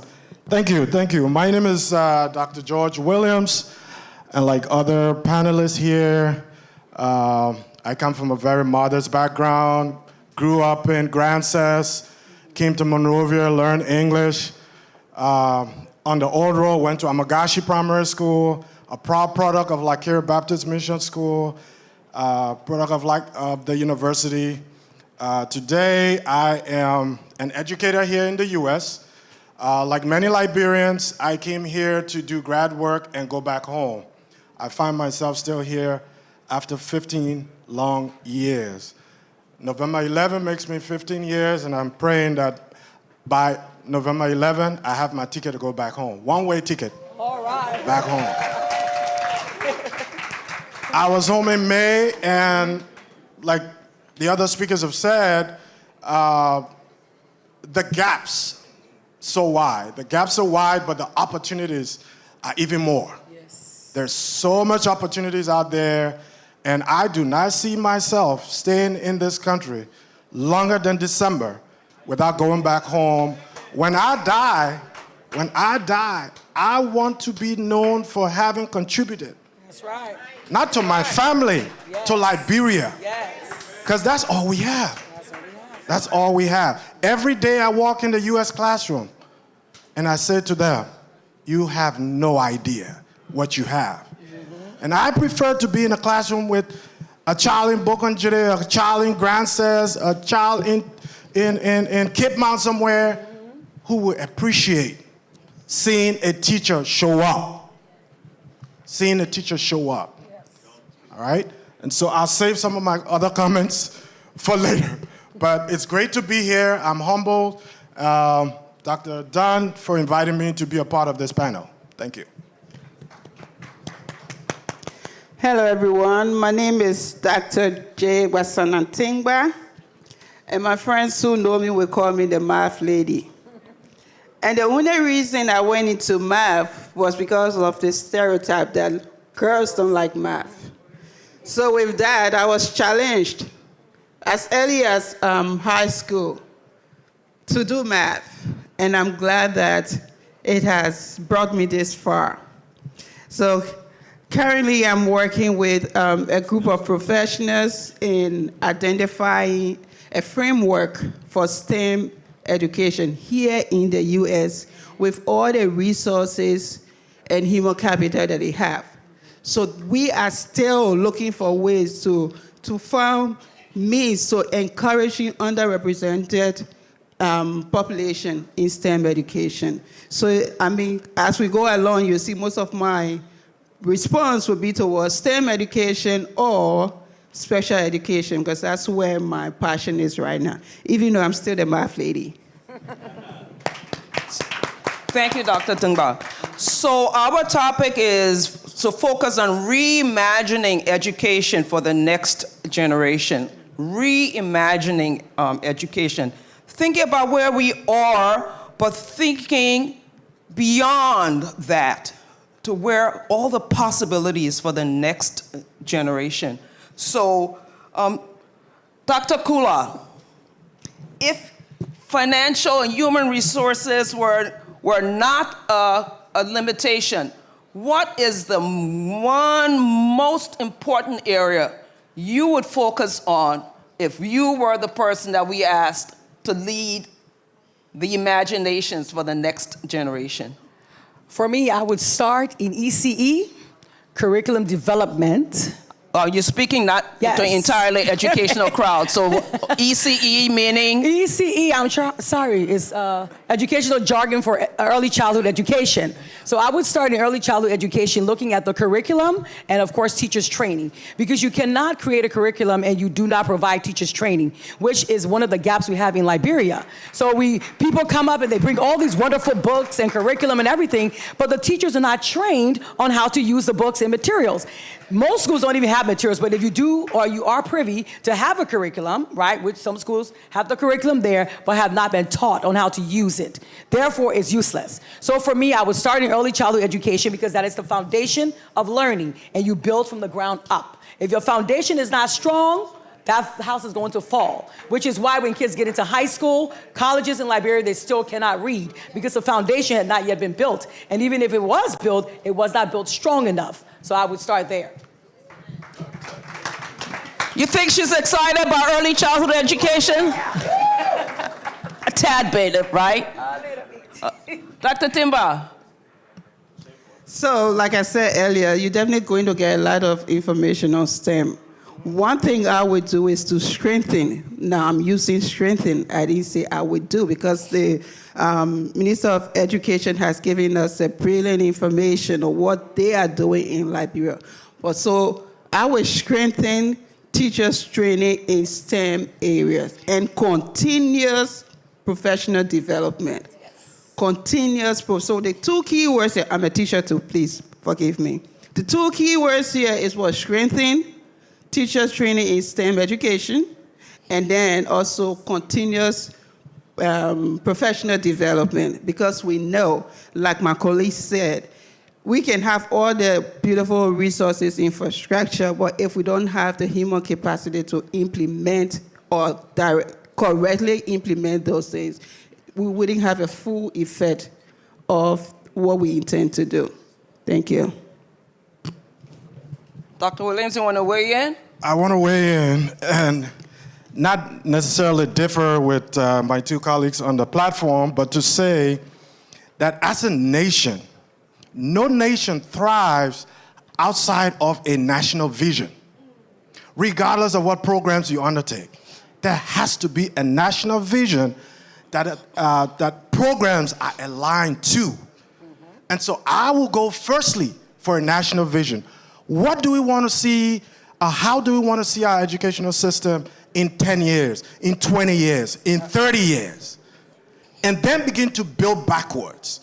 Do we want to focus on early childhood? What's that going to look like in 5 years, in 10 years? How are we going to assess? Now, as an ed administrator, one of the gaps that I've found where we're limited in so many ways, it's not just teacher training. I barely hear us talk about who supervises the teachers. The people who are principals, many of our principals. I had one. His only claim to fame was he did theology. A lot of our schools are church-driven. The pastor, the deacon become principal. But if the principal is not capacitated to monitor the teacher you're going to train, how are the kids measuring up? And so I'm one of those who believe, first and foremost, we need a national vision for education. Our educational system, since the 70s, have been destroyed like every other sector in the country. Yeah. But we need to define and develop an education sector vision, not the programs that we put on paper, but something that's practical, something that takes into consideration where the country is at this current time, and help us move forward. It has to be rigorous, it has to be practical, and it has to be visionary. We have to be deliberate about it.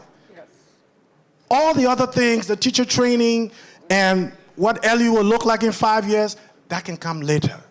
But until we have a vision, a clear vision on where we want to go, so that all of us here can be a part of that process, because we want to be co-creators as well.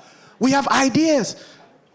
All of us have ideas, separate ideas, but it has to align with a clearly articulated national vision. And that is where I think we're going wrong.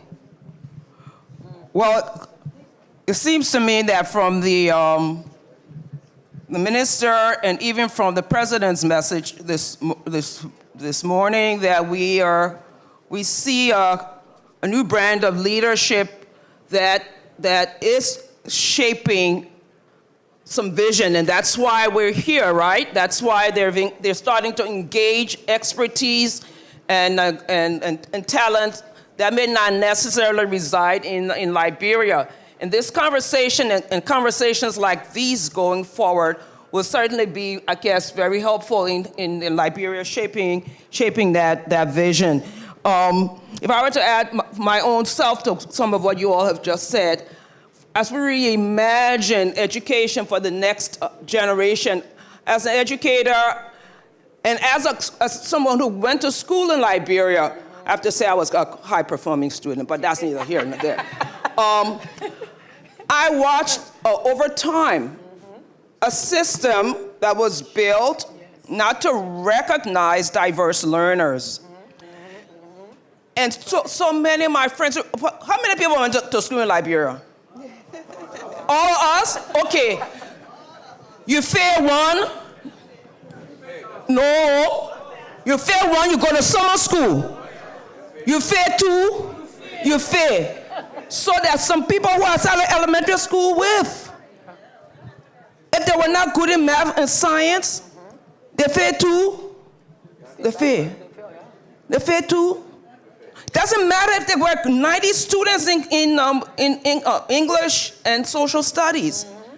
So while I would place a lot of emphasis on early childhood education, I would like to see in the future that we restructure an education system that recognizes diverse learners, that provides scaffolds for learning for students who are not the best in math and science. And guess what? Sometimes kids who are very good in math and science are not good in language arts. So there's no reason that we should build a system that caters to one kind of learner so that children have to learn, every child has to learn the same thing every year the same way. I'm moving on. So who are the stakeholders that we must include in this discussion if, in fact, we will let our imaginations go wild for the next generation? Dr. Timba. I would say all of us, everybody. And then that includes governance and policy makers. That includes parents and students, especially students, because we are moving away from time where we only sit up there and we make the policy. We have to come down, get the students' viewpoint, get the student input, because this affects them directly. Get teachers, institutions, and especially this program we are at, Diaspora, the Liberians in the diaspora, we play a major role. And then we're going to be a major stakeholder in this process. Get institutions like NGOs, we already have a lot of them already, but encourage them to increase their participation. So that's why I say all of us, and especially parents. I don't know whether we noticed that most of them, and that is just from my experience when I went back home to do my dissertation, most parents are only concerned with paying the school fees. And then that's it. And then they sit till the report card comes home. But then if we want to start all over and start right, we have to start encouraging everybody participation. Dr. Kula? Okay. So I agree with what she said. It takes everybody. You know, we say it takes a village to raise a child, and that it does. One of the everybody's that's included in this, of course, would be the Ministry of Education. It would be your DEOs and your CEOs who are assigned to the schools. Because you can create policies, you can create a lot of things, but if those people are not enforcing those things in the school, it's a waste of time. So one of the biggest things that I've seen, and working with the UN, we've been trying to implement a policy of inclusion, like an inclusion policy, because we have children who are in the classrooms. There's no differentiated instruction for them. So if I'm not doing well in language arts or math, then it's like I'm in the low group, right? And then you go to the next one, you might get put in another low group. Just because I'm bad in math does not mean I'm bad in language arts. So you need to look at me as an individual child, as an individual student, and differentiate that instruction. My sister and my brother are not the same. I have twins, a boy and a girl. They both make straight A's. With my son A, sometimes a little higher than my daughter's A. It's not a big deal. But they get to college now, she's making more higher A's than he's making. So you see what I'm saying? You can have children raised in the same home, they're never gonna be the same. They can be in the same classes together, they will never be the same. So think about having a classroom full of students that come from every walk of life, all different families, they're all in one classroom. How can you subscribe to one method of teaching? And most teachers teach the way that they learn or the way that they've been taught. They write all these notes on the board, okay, because they learn by notes. I have to hear it. I'm an auditory learner. I have to see it, but I don't want to just watch notes, which is why when Dr. Jala showed the video, you saw the kids wrote all those beautiful things, had beautiful penmanship, but could not read a lick. And that is because we're subscribing to that one-size-fits-all. If I put these notes on the board, all the kids copy them, all the kids can read them, all the kids. It is not. Children are individuals, and we need to treat them as such. We need a school system that's going to help them get to where they need to be as individuals. Yes. Dr. Williams, you got exactly 45 seconds to weigh in here. 45 seconds. Can we include in the community of stakeholders the business community as well? Absolutely. Yes. The business community is critical because at the end of the day, they're the ones who receive the products from the system. And they can help to inform the system of the quality they want or need.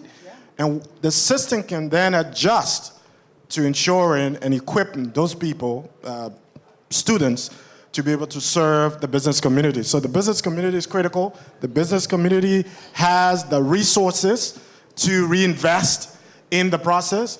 And so a partnership with the business community as well, in addition to all the other stakeholders my colleagues have mentioned. Yep. Well, thank you, panelists. Mm-hmm. I hope we'll agree that the next generation deserves a system that is not just patchwork, but a system that is designed for them in view of the current. And Liberia can do this. Liberia must do this. That's right. And I believe under the leadership of Joseph Numa Balkai Sr., Liberia will do this. I thank you. All right, so we will have breakout sessions like he explained, right? Okay, and we'll answer questions there. You want all of your microphones? Yeah. Thank you very much. Thank you very much. Thank you, sir. Yes, thank you.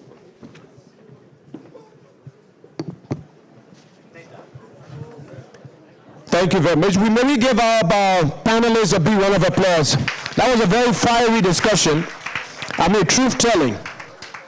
They said there was a great Liberian leader who said, if your dreams do not scare you, they are not big enough, right?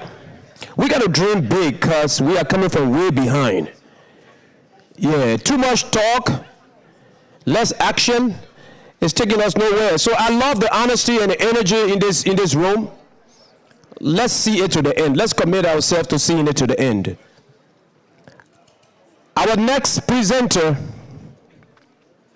will give us an idea on the demography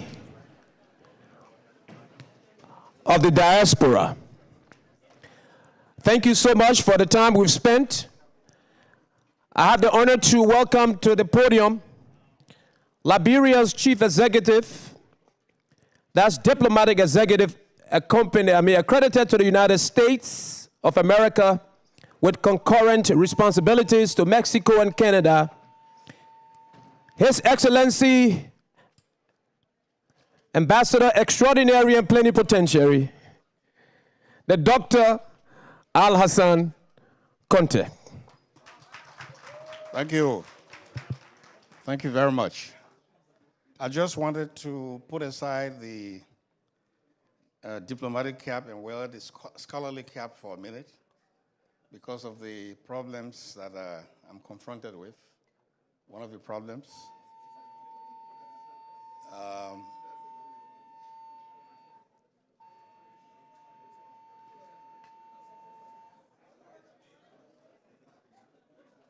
So we have a presentation.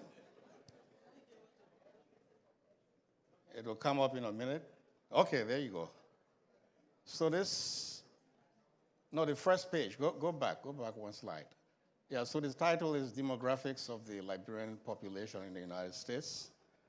Demography, as you know, is the consequences. When things happen, people run away, people die, and so on. Unfortunately, the censuses that we have conducted back home do not capture the population abroad. The reason for that is that the international system of comparability designed by the UN is focused only in country. And so, next slide, please. Next. And so the purpose of this presentation, as I said, as ambassadors, one of the problems we are confronted with is the diaspora, or the diaspora community. Fortunately, the system I met in place at the embassy, many of my predecessors had done a very good job in capturing and creating a program for the diaspora community. So I'm trying to build on that by designing a system that can be used not only in the United States, because as it was said this morning, the diaspora community includes those in Asia, the European Union, and so on. But this presentation is for the United States only. And as we spent a lot of time looking over the data as provided by the U.S. Census Bureau. The U.S. Census Bureau has the American Community Surveys that drills down on foreign-born population in the United States. So for the purpose of this presentation, the diaspora is defined as first and second generation Liberians in the United States, including the foreign-born, as provided. The data is a little bit old, but that's what is available, 2022. As you know, the census is done every 10 years. And so we're able to build up some profiles.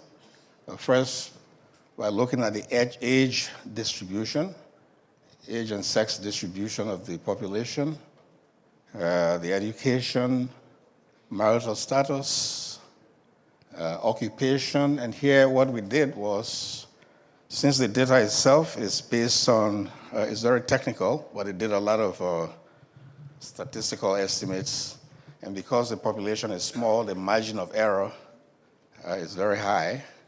And so, but for where you have, as you will see shortly, the largest concentration of Liberian population in Minnesota, we have a comprehensive survey. So we looked at the Minnesota data and built what we call the best likely uniform profile, or best uniform likely estimate. So that's what I want you to remember. Blue, you know, the blue method. Next slide, please. And then, of course, we talk about remittances. Remittances are defined as the transfers, the monetary transfers that are made to households and individuals in Liberia in current United States dollars. So those are the demographic characteristics. One there that stands out is demographic, the age. Fortunately, for the Minnesota presentation, we have the age-sex distribution, but then we have other things that determine social mobility, such as employment, education. Household structure is very important. It's very, very demographic, because this is where you have the different types of clusters. In some households, some households are nuclear, some households are extended, et cetera, et cetera. But what stands out in the blue estimate, the best likely uniform estimate, is that most of the population is young, and working ages. And majority of them speak English. Does that ring a bell? Okay, so, and of course, at home, they speak non-English languages. The households are married. Almost a third are married. And one of the problems that they face is they have, majority of the children are under 18. When I was at the University of Pennsylvania, we worked in West Philadelphia looking at the school system there, because there had been a lot of migrants from Liberia benefiting from the resettlement program. And one of the problems that the school system was, two problems. The teachers could not understand what the students were saying. There's these new students. They sit in class, they are not participating, and they were reporting to their bosses that these students had mental problems. And so somebody told them that there's a professor from Liberia at the University of Pennsylvania. And so we had that project with some other colleagues. And it's a long story, but the short is the students were shy, because of the Liberian English. Other students, American students, you ask a question, everybody puts their hand up. Yeah, but, so they're still, so what we recommended was after-school programs, because during the day, parents are gone. And so the students in West Philadelphia were all over the place creating problems. But this is Minnesota. And so another thing that stands out is they are very highly, well, not highly educated, but most of them have high school certificates and bachelor's degree, about 17%. And the median household income was almost $60,000. So if you take the population, half below, half above. Next slide, please. Next slide. So this is it would be a misnomer to say sex. We didn't get the distribution on the sex, but it's just the age distribution. So you can see what stands out there is that this is for the entire United States, not Minnesota. Minnesota was the drilled down version. Now if you move to the United States, you see 15 to 64. And that is important because that's where the working ages are. Next slide, please. So now we ask ourselves, where do Liberians work? And so what stood out in the data is that you have healthcare, you have education, business, entrepreneurship, and small businesses, finance and trade. Next slide. And so we have some case studies that we have in our database at the library of Liberians that we are tracking. Next slide, please. So one of them is Mahmoud Johnson. There's what is called in statistics selection bias. We are focusing only on professional Liberians. Of course, there are Liberians in other, but the database is, so Mahmoud Johnson, you all may know him. He has this J-Palm where he's concentrating on oil palm-based consumer goods. Next slide. Now, those are his products, beauty products. I don't know how many of you use them, but they're all in the supermarket. I see one user here. Okay, next slide. Okay, Richelieu Dennis, who actually stands out. The thing about him is, besides the fact that he has been very, very successful, he helps women. He focuses on women education, especially disadvantaged women. And this is why Madame Salif gave him the highest award in Liberia. I think it was 2017 or 2018. But he has products like Sheer Moisture. I don't know how many of you use that. Yeah, I see a lot of hands. Next. Tefa Clemens, big entrepreneur. He is in the fashion labeling business. And you remember him in 2021, he designed the jerseys for our Liberian track team. Next. Those are members of the track. See Famule on the other side. I don't remember her name. Next. And Cookie Vincent Osei, sell health products for children, for young children. Next. Those are some of our products. You must have seen them in supermarkets. Next. Axel Adi, our former, I don't know, Axel was here. Can you stand up so that people see you? He said he was coming to this session. I don't think he's around, but very successful Liberian. He used to be our commerce, a young man who used to be former commerce minister in Liberia. And he has designed something called the Liberia Diaspora Exchange. It's a digital platform. And so I can now sit in my office as ambassador and have Zoom meetings with people all over the United States. And I'm going to use that as to engage the diaspora. We have an MOU with his organization. Next. Achima Major. Achima is a successful optometrist. I guess you all know what optometry is. Eye doctor, very successful in Drexel Hill in Pennsylvania for all ages. She's very, very successful. Next.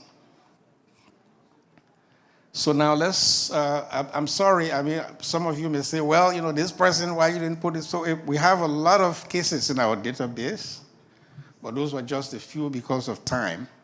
Now let us look at a little bit about the geographic distribution.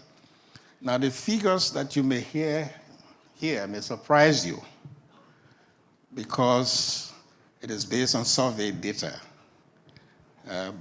Between 2017 to 2021, the Census Bureau American Community Surveys, were able to estimate 93,605 Liberians in the United States. Somebody says it's wrong. Yeah, well, it's based on the data that we saw. Minnesota, and Liberians are everywhere in the United States, but there are large, very large concentrations in Minnesota, in Pennsylvania, and Minnesota, especially Hennepin. Anybody here lives in Hennepin? Well, I see one person, 2, 3, very good. So that proves to you. Pennsylvania, notably in Delaware County and Philadelphia County. New Jersey, especially in Mercer County, Rhode Island, Delaware. Next slide, please. Now, remittances, you've heard this over and over. People talk about remittances. It is the money, the money that is transferred by Americans who work in the United States to households and individuals. And there's a variation. Somebody, our MC said 800 million, but I think that was the total, total diaspora. But in 2022, according to the World Bank data that we saw, it was about 223 million. And if you look at the total value of, in current US dollars, of 690 million that was remitted to Liberia that year, the United States alone was 32% of that, almost a third. Next. So what is the implications of all of this? Number one, there are economic implications for policy. It means that the government needs to incentivize these transactions. And I just gave you two examples. Richelieu Dennis was recognized. We have the Liberia Investment Commission. Diaspora business people could be given incentives, good incentives to invest in Liberia. I think there's another colleague here who was recognized, Emmanuel. Where is Emmanuel? He was recognized by the government this year. Entrepreneurship is very important. This could lead to job creation, both here in the United States and in Liberia. One thing that is common for all of those case studies that I mentioned, they all have CSRs, corporate social responsibility in Liberia. They contribute, which I'm very happy about. Next. You also have social implications, something called knowledge transfer.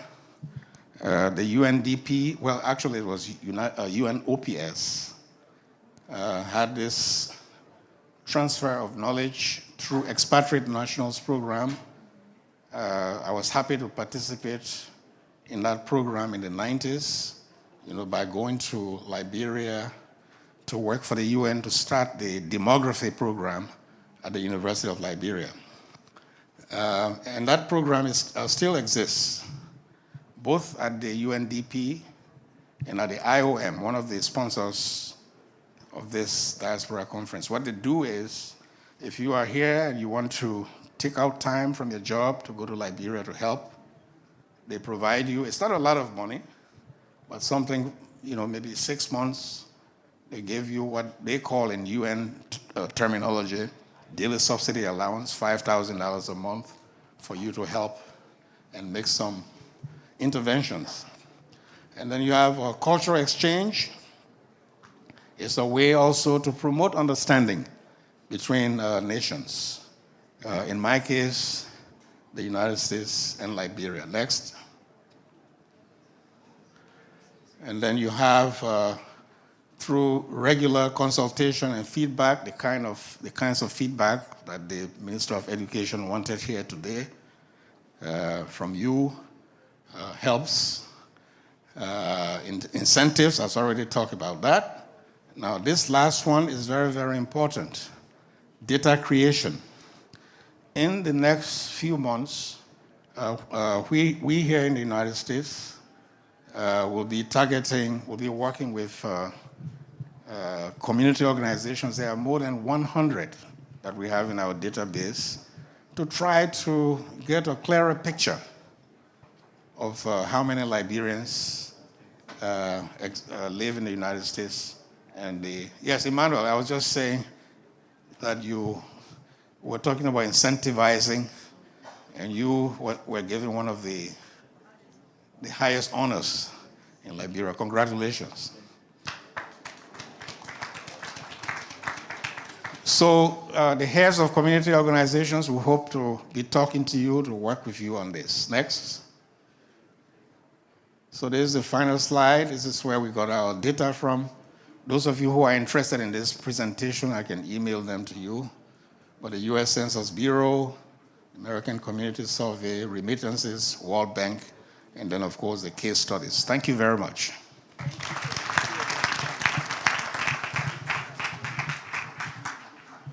Thank you very much, Dr. Conte. Always a professor.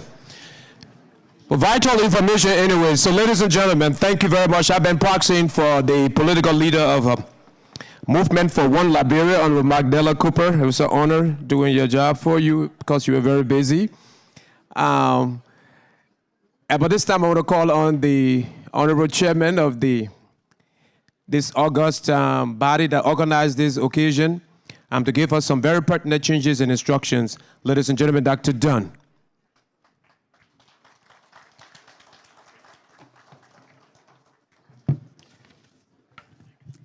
Thank you, thank you. I am very concerned about time and the fact that most of you were faithful and came early, so we're making some adjustments to the schedule for today.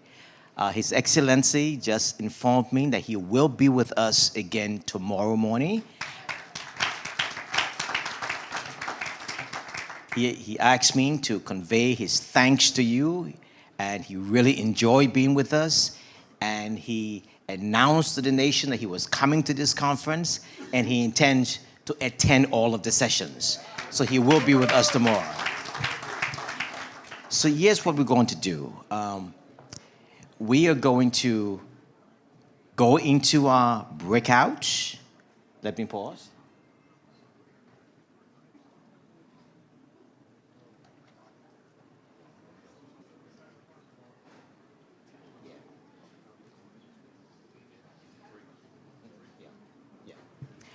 So what's going to happen, we just want to, he just reminded me that the survey cards that were passed around, we want you to please respond to it.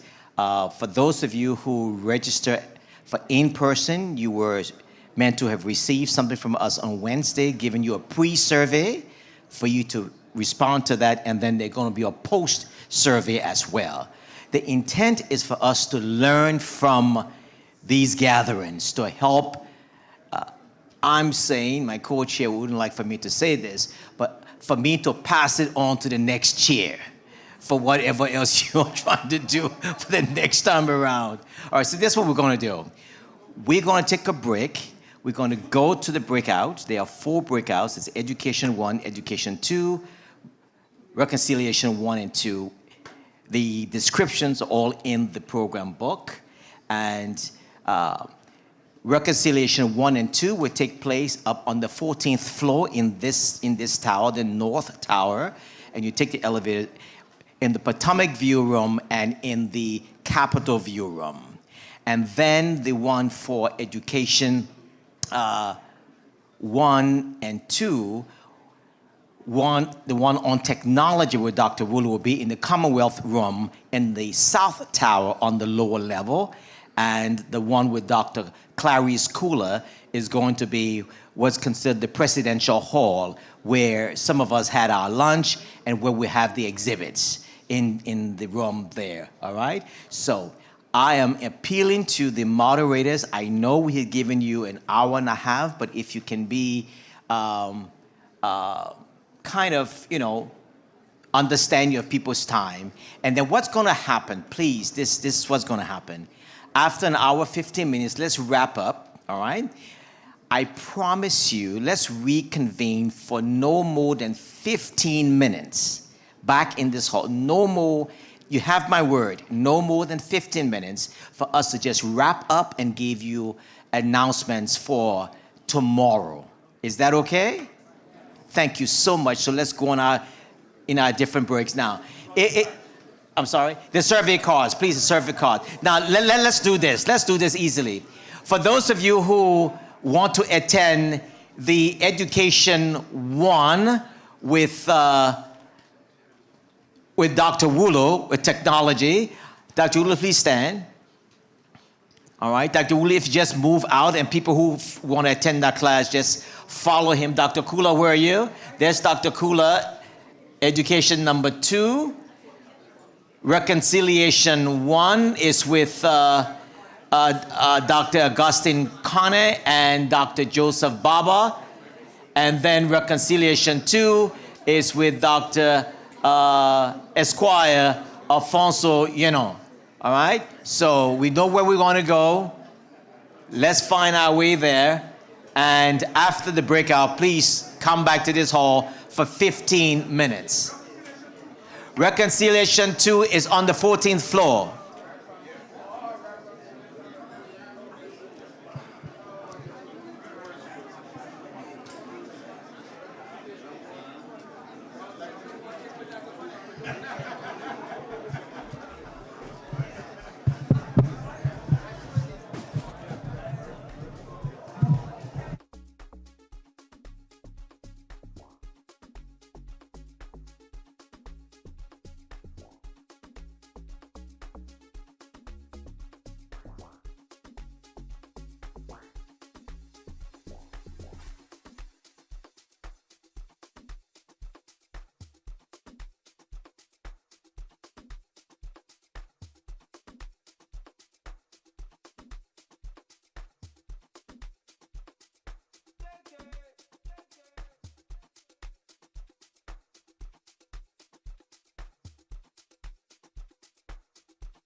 Testing 1, 2. Education, both of the education will be in the southern tower on the opposite side of the lobby where we had lunch. The Commonwealth room is on the lower level. She will take you, and the session with Dr. Kula is on the lobby level in Jefferson. Her session is yes, education, yeah. No worries, it's in the Jefferson room on the south tower behind the lobby. Yeah. Reconciliation is on the 14th floor. Potomac View and Capitol View rooms on the 14th floor. Both reconciliation on the 14th floor. And which floor education is? Education 1 is in the lower level in the southern tower, and the other is in the Jefferson room in the southern tower. Just on the other side, the opposite side of the lobby. Oh, okay.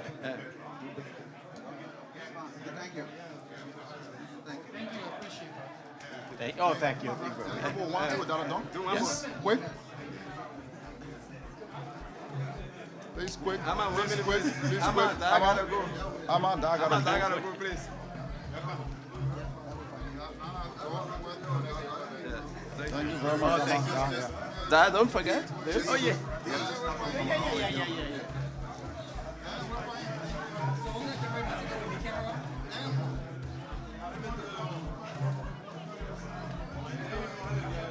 Thank you so much. Thank you. If your thing is set up to... camera is set to hold up. Understand camera on end.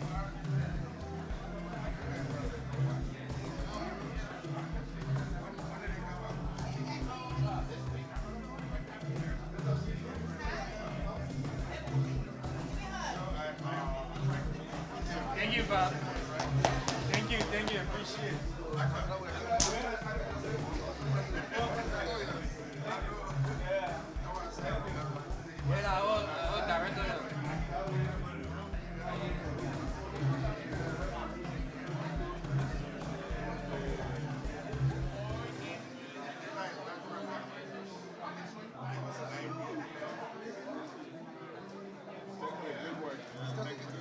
information. Thank you so much. I need a business card.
was magic.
Almost magic.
Almost magic.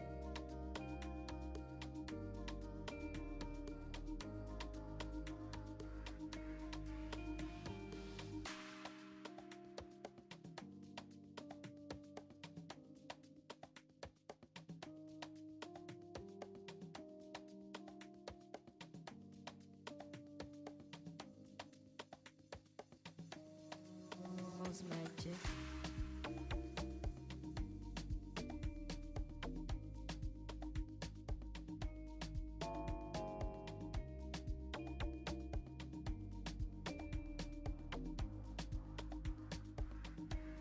Almost magic.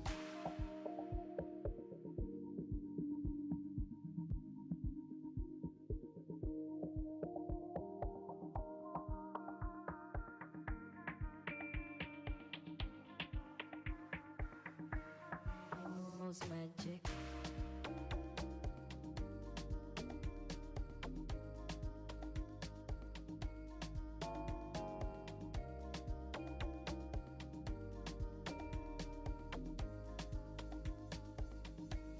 Almost magic.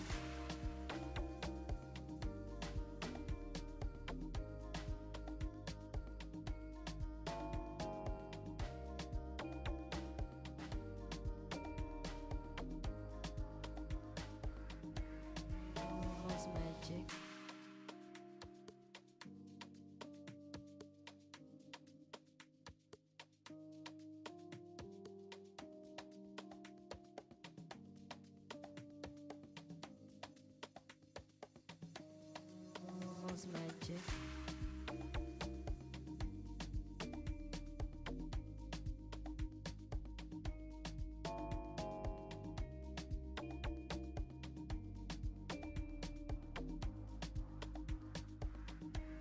Almost magic.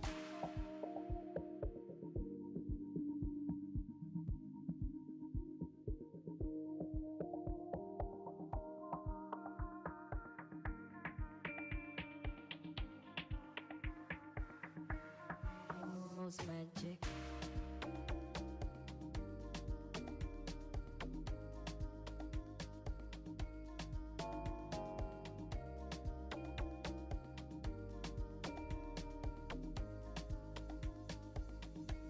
Almost magic.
Most magic.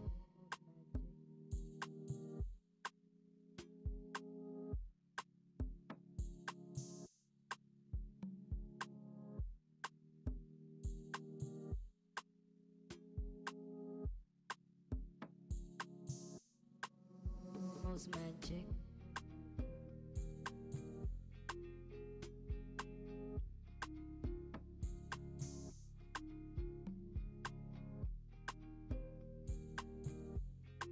I want to be faithful for 10 minutes. That's all I need. Yeah, 10 minutes. Yeah, but stop bringing them in. Yeah. Yeah. If you all can start coming in, I want to be faithful. I said 10 minutes, and we're going to be out of here. The schedule says 6 o'clock. We might go over just 10 minutes, and it's been a long day for all of us. This is a day where you need to wear your most comfortable shoes.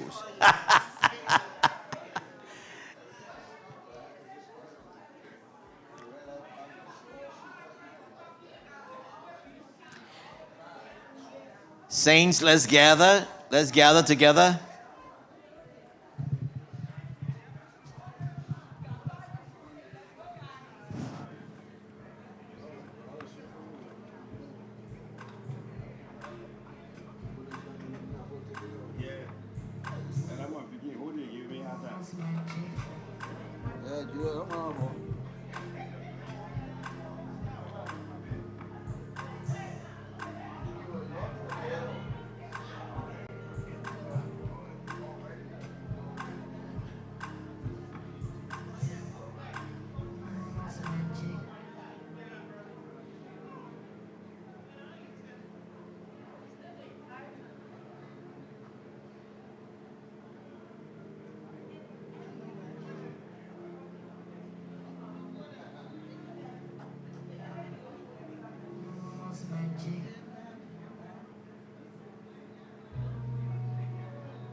It's finished for the day.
about the registration. He said, yeah,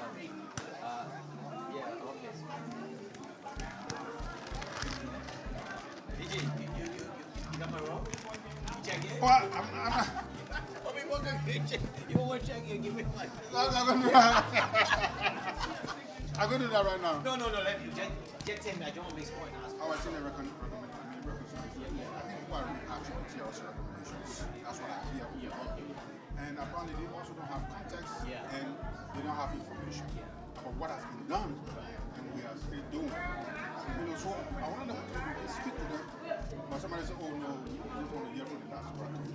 Otherwise, my advice would be, what role do people play in that effort? But to say this is there. Mr. Chairman. Yes, sir. People talk about symbols. Elwood. Yeah. There's some. Yeah. What's up? It's a little pamphlet on that. I was sharing something. For us to be more productive in what we have seen, let's take it.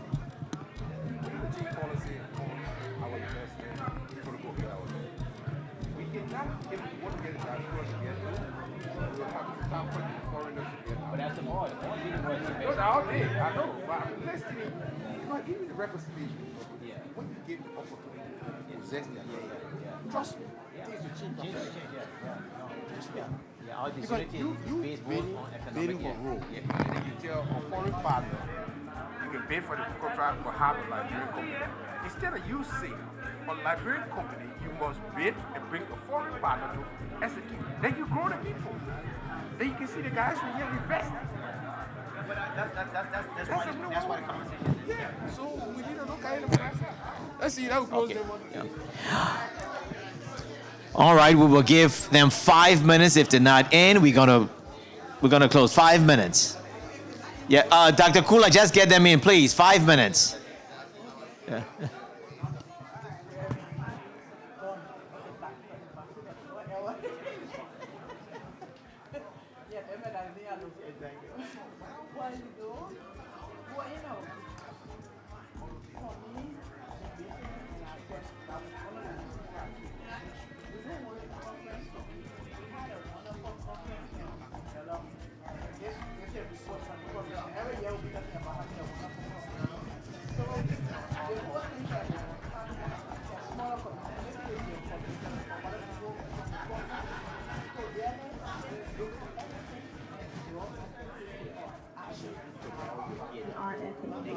From highways to feeder roads, every project reflects our commitment to accountability and progress. We believe that teamwork and openness are the foundation for sustainable development. The Liberia National Road Fund is paving the way for safer travel, stronger communities, and brighter future for Liberia. The Liberia National Road Fund, building with integrity, building with purpose, and building for Liberia. The Liberia National Road Fund continues its mission of strengthening infrastructure across the country. From county to county, road and bridge projects are being assessed to determine their progress, condition, and long-term sustainability. It is not just sufficient for us to sit in the office and push paperwork, but it is expedient for us to come into the field and interact with the community dwellers, the Liberian citizens, and those the roads are impacting.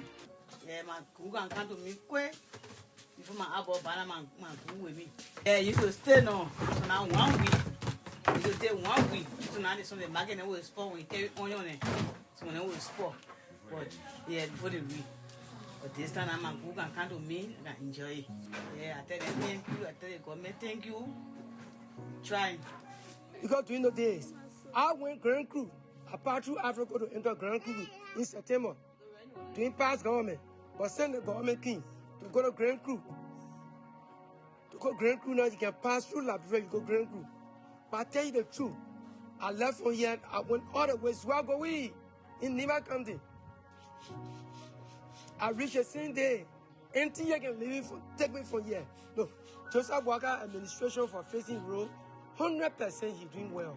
Again, like for we who ride bike on the road, like to and fro, because of the badness of the road, people charge a lot of money. But now, the money is so less right now that you can ready pay less money and then you see yourself Sano and then coming back. Like you feel like making even 2 trips there. Yes, I got a message. I really want to extend my thanks and appreciation to the Road Fund for awarding this contract to us. It is from this contract we were able to have our own machine. We can boast today that we are prepared. We can get another contract even without this. Our bosses are voting for another set of equipment. These assessments are integral to our work because this is how we are able to do value for money, matching what we are paying for to what is being done in the field. At the National Road Fund, our job is to maintain roads and bridges across the country. And by doing this, we are also working with competent Liberian contractors and companies to expand their capacity. We are also empowering our agricultural sector to bring their produce from the farm to the market. This is also helping students to get to school in time. We believe by playing our part, we are all contributing to building a better Liberia. Love Liberia, think Liberia, and build Liberia. A better Liberia is still possible.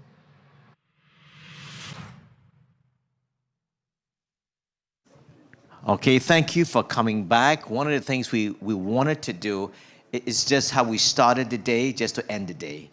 So tomorrow, we're going to do our best, in Liberia we say, do my level best, to start on time, all right? We still have 1 or 2 things to play catch up with for tomorrow. For an example, one of the purpose of us reconvening, if we had stuck to the time, was to give all of the breakout sessions an opportunity to report on the conversations to the extent that they share with us actionable items. Because one of the things that we're trying to do is to capture from these conversations action items that we can correlate into a report to government with recommendations. Because one of the things we don't want to do is to reassemble 12 months from now, and we have nothing to show for what came out of these conversations, all right? So there's a plan in place, and we'll lay that plan out more fully tomorrow during the conclusion of this aspect of the weekend to let you know the plans that we will be recommending to government so that when we reconvene, even if we have 2 or 3 things that we accomplish, we can say, this is what came out of our conversations, this is where we are, and this is where we're going to be going, all right? So let me thank you again for a beautiful day. We started late, but I think we are ending, we're basically ending on time, 10 minutes late, because we wanted to end at 6 o'clock. So tomorrow we start on time. The format for tomorrow is exactly the same as today. The subject matter we'll be talking about tomorrow too, trade and investments, and health. We're going to have Minister of Finance, Development Planning, the Honorable Augustine Gaffron will be with us tomorrow. He will lay out bare before us government 5-year plan. We're going to be answering the question, why invest in Liberia? So it's going to be a wonderful engagement tomorrow. And our health minister, unfortunately, I just had a conversation with her. She's still in New York, wrapping up some meetings, but she has sent her presentation. So even though she will not be here with us, she has appointed one of her technical consultant to share with us her presentation. And then we're going to have conversations around health, trade, and investment. So tomorrow is going to turn out to be a wonderful, wonderful conversation. Here's what's going to be interesting about tomorrow. We have invited from Liberia persons who lived in the diaspora and went home and started their own businesses. They're going to come and give testimonies. And we've said to them, be as transparent, be as honest, be as truthful. Don't just tell us about the successes and the good things. Tell us if there were challenges. We want to know about it. Were there a bureaucratic system that needs to be reimagine. So tomorrow we'll be engaging people who have actually lived outside of Liberia and have gone back to Liberia. It's a young lady who was in Europe and went to Liberia and is operating a restaurant. There's several other persons who live in the States, Canada, who are now in Liberia. So tomorrow is going to be another exciting day. All right, so let's conclude this day with a big, big thank you. It's been a long day, and a day like this is when you really want to have on your best shoes. Or else by now your feet might be on fire. But again, thank you. Thank you again.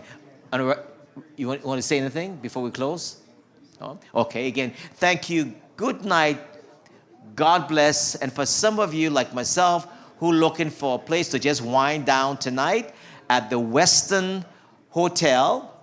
It's about 10 minutes from your Westin Hotel, Boston. I think we send the little advert around. If you're just looking for somewhere to go and hang out, listen to some nice music, there's a Liberian artist going to be there. It's not something that put on by us, but we endorsed it because it's by a Liberian at a very nice hotel. Some of our people are staying at that hotel. So from 7 to 2 a.m., okay? But don't stay out too late. Good night, friends. Good night. We love you. Thanks for being here today. Good night.